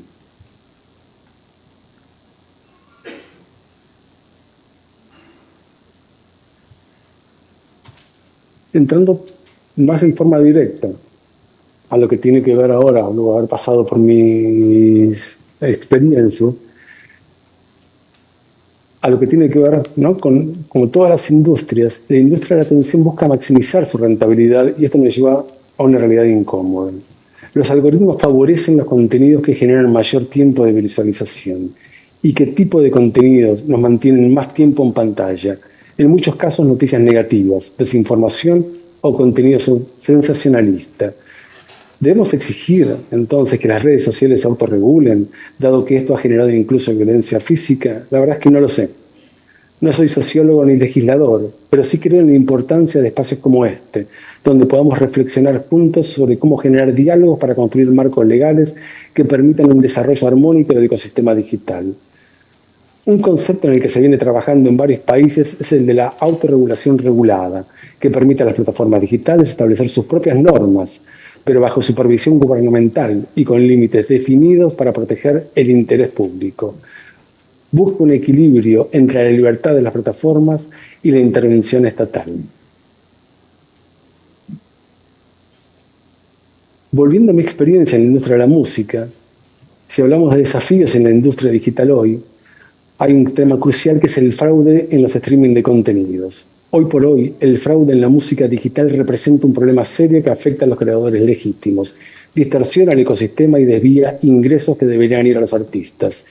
Por eso en Faro Latino nos sumamos a la Music Fight for Alliance, la MFFA, que es una coalición global que reúne a más de 20 miembros de la industria, incluyendo plataformas, distribuidores y titulares de derechos, para combatir estas prácticas. Me parece importante contar un poco más de la MFFA para dar una mejor aproximación a su trabajo. Se formó en el 2023 con un objetivo simple: ser un frente unificado de la industria musical contra el fraude, promoviendo la colaboración, el intercambio de datos, ideas y mejores prácticas. Tal vez un pequeño ejemplo para que se pueda entender a qué nos llamamos fraude en los streamings. Como toda industria, el crimen hoy en día es una industria organizada, ¿sí?, donde en el caso de la música se puede tener una canción legítima, real, que no tiene ningún tipo de vistas, algo de acceso muy poco cotidiano, ¿sí?, y se le ponen $10 millones para impulsarlo. Esto genera, obviamente, un acceso masivo a esto, y por ahí lo que vuelve son $3 millones, lo que genera que se con plata que viene de las plataformas. Faltaría básicamente la bendición del Papa y el resto santo. Esto permite un lavado de dinero a una escala sin precedentes. Este es un problema real que enfrentamos hoy en la industria de la música y seguramente también en muchas otras industrias de contenido. Entonces, sobre la MFFA, tiene una colaboración con la Alianza Nacional de Capacitación y Ciberforense estadounidense para administrar una base de datos compartida de indicadores de fraude, identificados en diversas plataformas y por sus miembros. Esta alianza ya demostró su eficacia en la identificación, seguimiento y neutralización del fraude en tiempo real con resultados exitosos. La MFFA se encuentra en una fase de crecimiento y expansión, tanto en su membresía como en sus programas e iniciativas, con el objetivo de mitigar el fraude de la industria musical. Me parecía importante traer a esta mesa, si bien el motivo principal que nos reúne es lo que está sucediendo en los entornos de redes sociales, de las plataformas sociales, lo que nos está pasando en otra industria, que es la de la música. En relación a México en particular, si bien mi empresa tiene foco en Argentina, y se inició en Argentina hace 30 años, hablando específicamente de México, ¿sí? Porque si hay un país donde la digitalización, como bien nos compartieron los números que fueron asombrosos, ha generado un impacto grande, es en la industria musical y en el entretenimiento, es aquí en México, uno de los mercados más importantes del mundo en consumo de música y video en streaming. Es un país clave en la transformación digital y un ejemplo claro de cómo la democratización al acceso cambió las reglas del juego. Para nosotros México es una prioridad. Por eso, dentro de los trabajos que hacemos en México, está la parte de distribución digital y monetización para artistas y creadores de contenidos, la protección de derechos y maximización de las regalías en las plataformas digitales, el apoyo a artistas emergentes, colaboraciones con marcas y plataformas. Y algo interesante, me gustaría resaltar, es nuestra participación como sello discográfico en shows en vivo, donde generamos colaboraciones entre artistas de diferentes países de América Latina, potenciando sus carreras.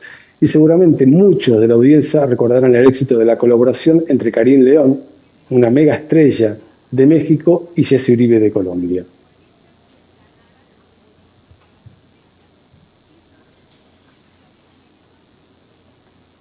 Para concluir, estamos en un momento decisivo para el entretenimiento y la comunicación digital. La tecnología avanza rápidamente presentando desafíos, pero también abriendo puertas a un mundo de posibilidades. Si algo aprendimos en estas 3 décadas es que el cambio se lidera, no se resiste. Los invito por esto a reflexionar sobre el futuro del contenido digital, porque la respuesta está en nuestras manos. Es cierto que los derechos de propiedad intelectual pueden concentrar poder, pero también democratizan la cultura. El éxito del regional mexicano como único género latino en los Grammys es un ejemplo claro de cómo la música latina llega a audiencias globales, enriqueciendo nuestro patrimonio cultural. Esto no sería posible sin plataformas como Spotify y YouTube. Las redes sociales también democratizan el acceso a la información, aunque enfrentamos retos como las noticias falsas y los discursos de odio. La experiencia de la industria musical en la gestión de derechos puede, tal vez, guiar a las redes sociales hacia un equilibrio que proteja a los creadores y combata el contenido nocivo. Juntos podemos modelar un futuro digital donde la innovación y la responsabilidad van de la mano. Muchas gracias.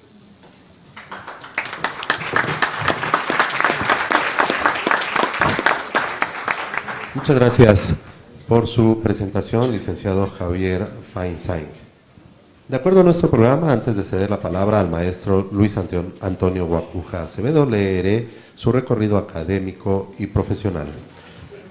El maestro Luis Antonio Guacuja Acevedo es secretario técnico y coordinador de diplomacia parlamentaria en la Comisión de Relaciones Exteriores en esta Cámara de Diputados. Ha sido parte del Secretariado Mexicano para las Reuniones Interparlamentarias México e Unión Europea. Es candidato a doctor en Derecho e Integración Europea por la Universidad Autónoma de Barcelona. Tiene una maestría en Derecho y una especialidad en Derecho Público por la misma universidad. En 2017 obtuvo el proyecto para co-coordinar la conferencia internacional La Unión Europea y México, y en 2022 y 2023 para co-coordinar y elaborar una serie de notas de política pública en el proyecto y conferencia internacional hacia la modernización del Acuerdo Global México-Unión Europea, oportunidades para el fortalecimiento de los derechos humanos, el Estado de Derecho y el desarrollo sostenible. Ha sido consultor de la Unión Europea, responsable para México del proyecto Análisis de la Percepción de la Unión Europea y las políticas de la Unión Europea en el mundo, además de consultor senior de la Unión Europea para el proyecto de fortalecimiento de diálogos políticos y sectoriales Unión Europea-México, responsable del programa de estudios sobre la Unión Europea en la coordinación de posgrado de la Facultad de Estudios Superiores de Acatlán de la Universidad Nacional Autónoma de México. Es coordinador del diplomado La Unión Europea y su relación con México y representante de la UNAM ante el Comité Consultivo Interinstitucional de Estudios Europeos, responsable del subproyecto de investigación El Derecho Mexicano a la Luz de las Relaciones Internacionales. Es miembro de las unidades de estudio y reflexión sobre Europa y sobre el conflicto México-Ucrania del Consejo Mexicano de Asuntos Internacionales. Escuchamos con mucha atención su ponencia, maestro Luis Guacuja, por favor.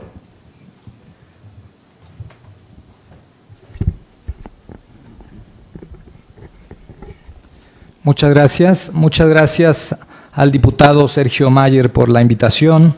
Saludo al diputado Santiago González Soto, a los especialistas que me acompañan, a los estudiantes y expertos también.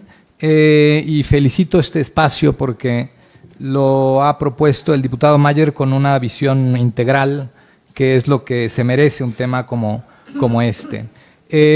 Bueno, yo voy a hablar de la experiencia de la Unión Europea y por qué es considerada la Unión Europea como un referente jurídico para muchos temas y en particular para el tema de las tecnologías y el entorno digital. La siguiente, por favor.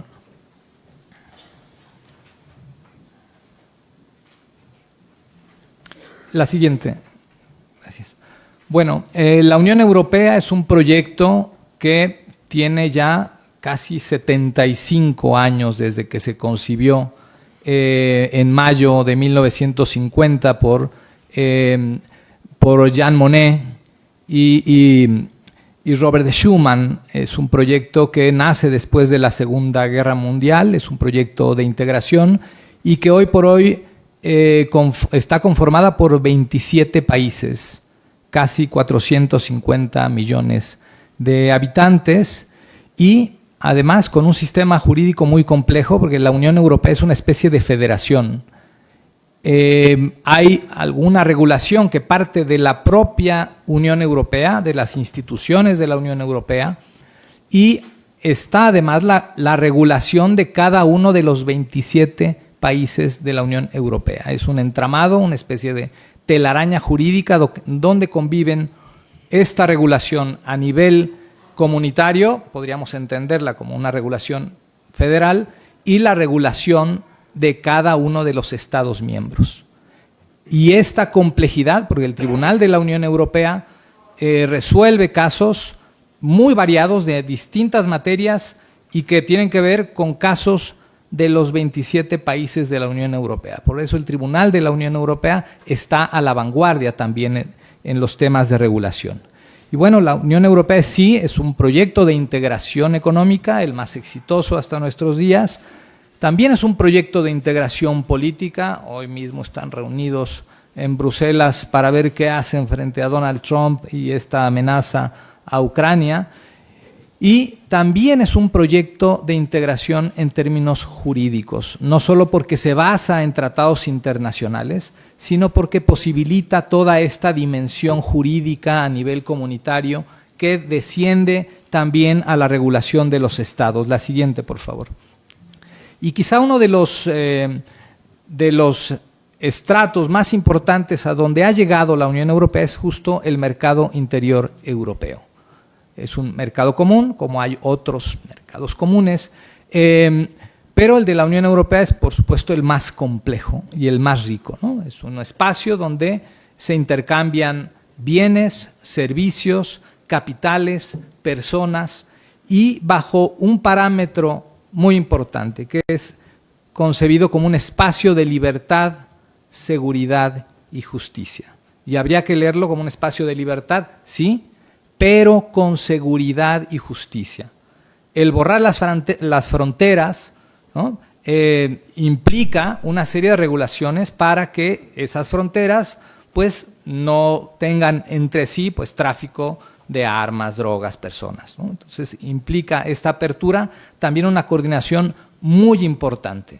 Un ejemplo, una infracción de tránsito cometida en Polonia es inmediatamente aplicable si una persona viaja y se va a otro país, ahí está la multa de tránsito. Hay una coordinación muy estrecha, muy exigente, que es parte de la naturaleza misma de la Unión Europea. Y estas 4 libertades fundamentales, la libre circulación de bienes, servicios, personas y capitales, tiene además implicaciones más allá de lo comercial, ¿no? El mercado único europeo también favorece el derecho de los consumidores, favorece al medio ambiente, favorece a los puestos de trabajo. O sea, hay un componente social fundamental en el proyecto de la Unión Europea y también en el mercado interior europeo. La siguiente.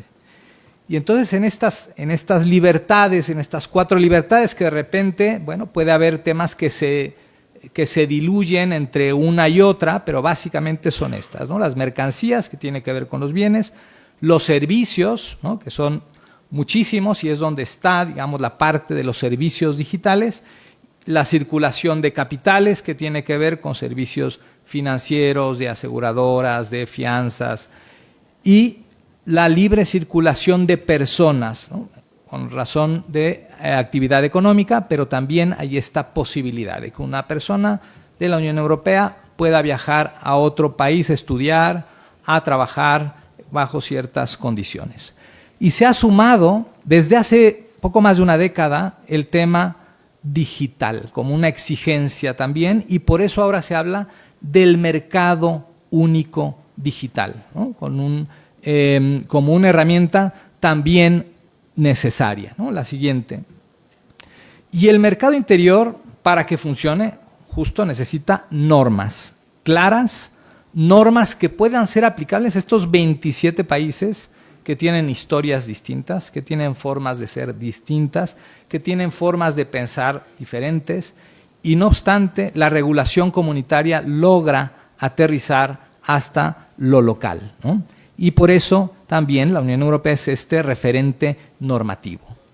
Y en mayo justo del 2015, la Comisión Europea adoptó una estrategia específica, hace 10 años, ¿no? Nos hablaba ahora mismo de, bueno, hace 20 años dónde estábamos en lo digital, o hace 10, o desde la pandemia hasta ahora, pues todo ha cambiado muchísimo y muy rápido.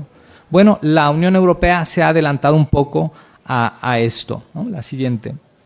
Y si hace 10 años ya se hablaba de estas cifras, de que el 60% de los habitantes de la Unión Europea tenían acceso al 4G, que el 90% de los puestos de trabajo exigían competencias digitales, el ahorro que implica para las empresas, para la industria, sobre todo para la pequeña empresa, y las compras transfronterizas o el comercio digital, que también es una parte fundamental. La siguiente.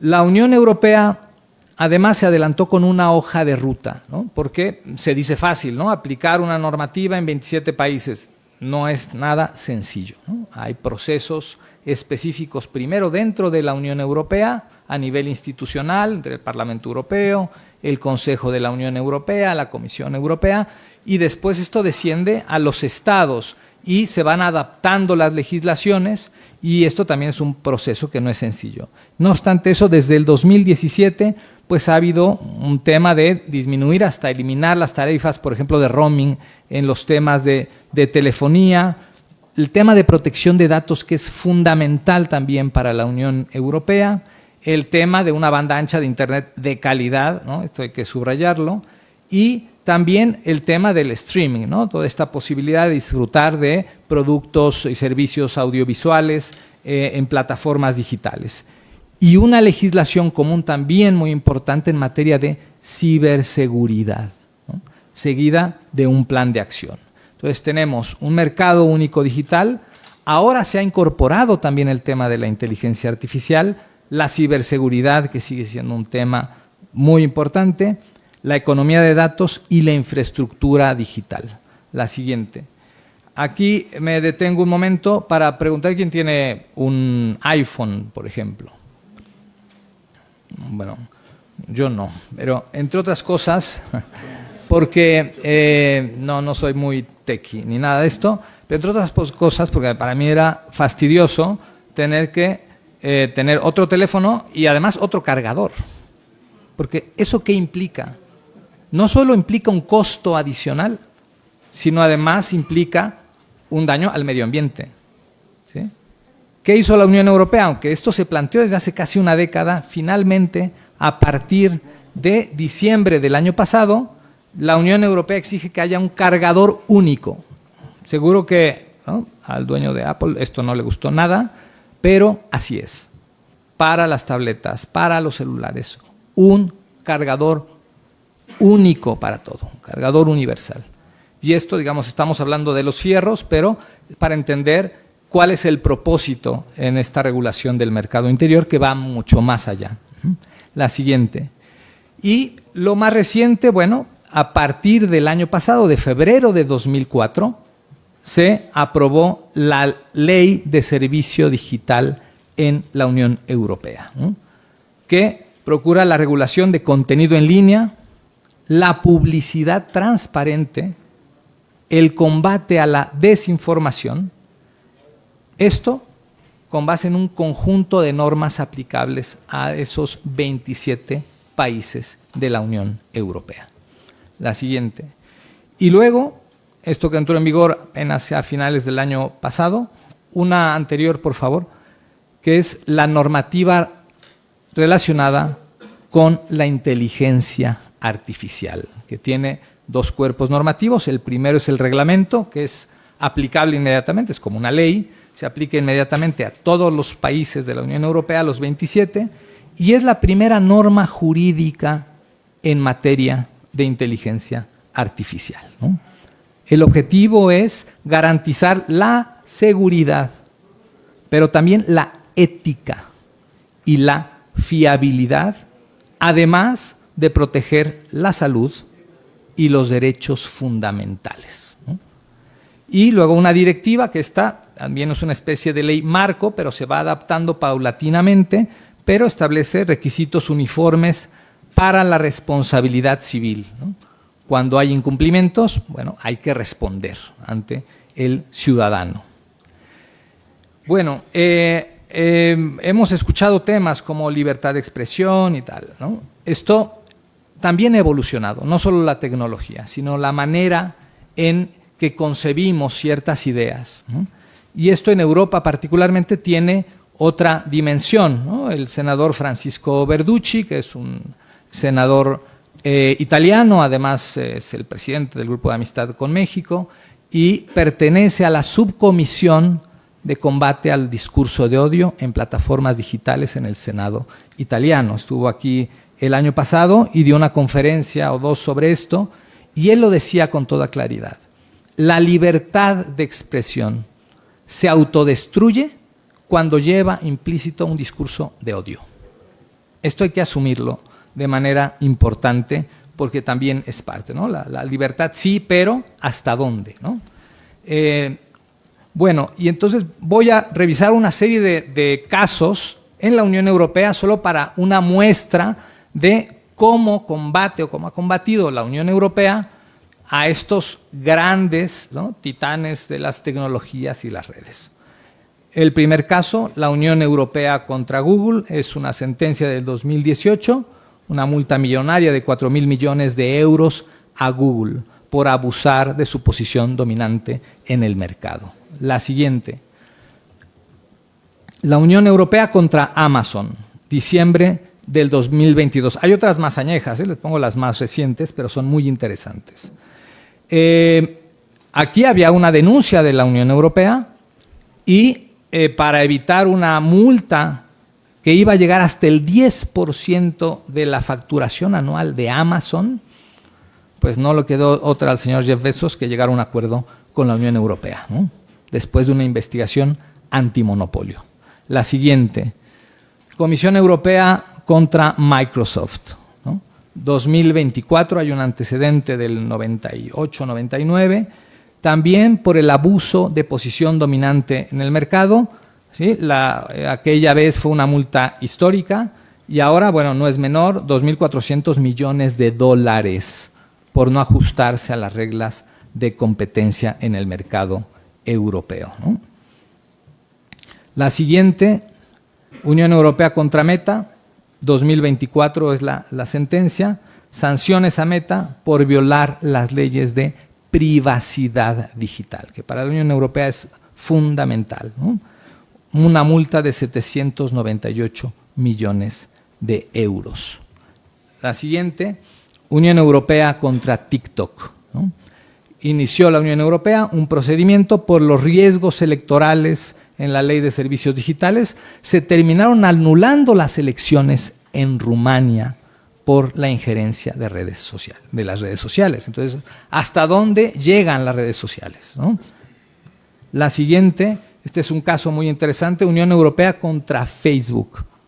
Un activista austriaco demanda, pues, como estuvo viviendo en Estados Unidos, regresa a Europa y se entera que, claro, como en Estados Unidos hay una, digamos, se permite a las autoridades meterse ahí en los datos personales, pues él demanda a Facebook con las reglas europeas y gana el asunto.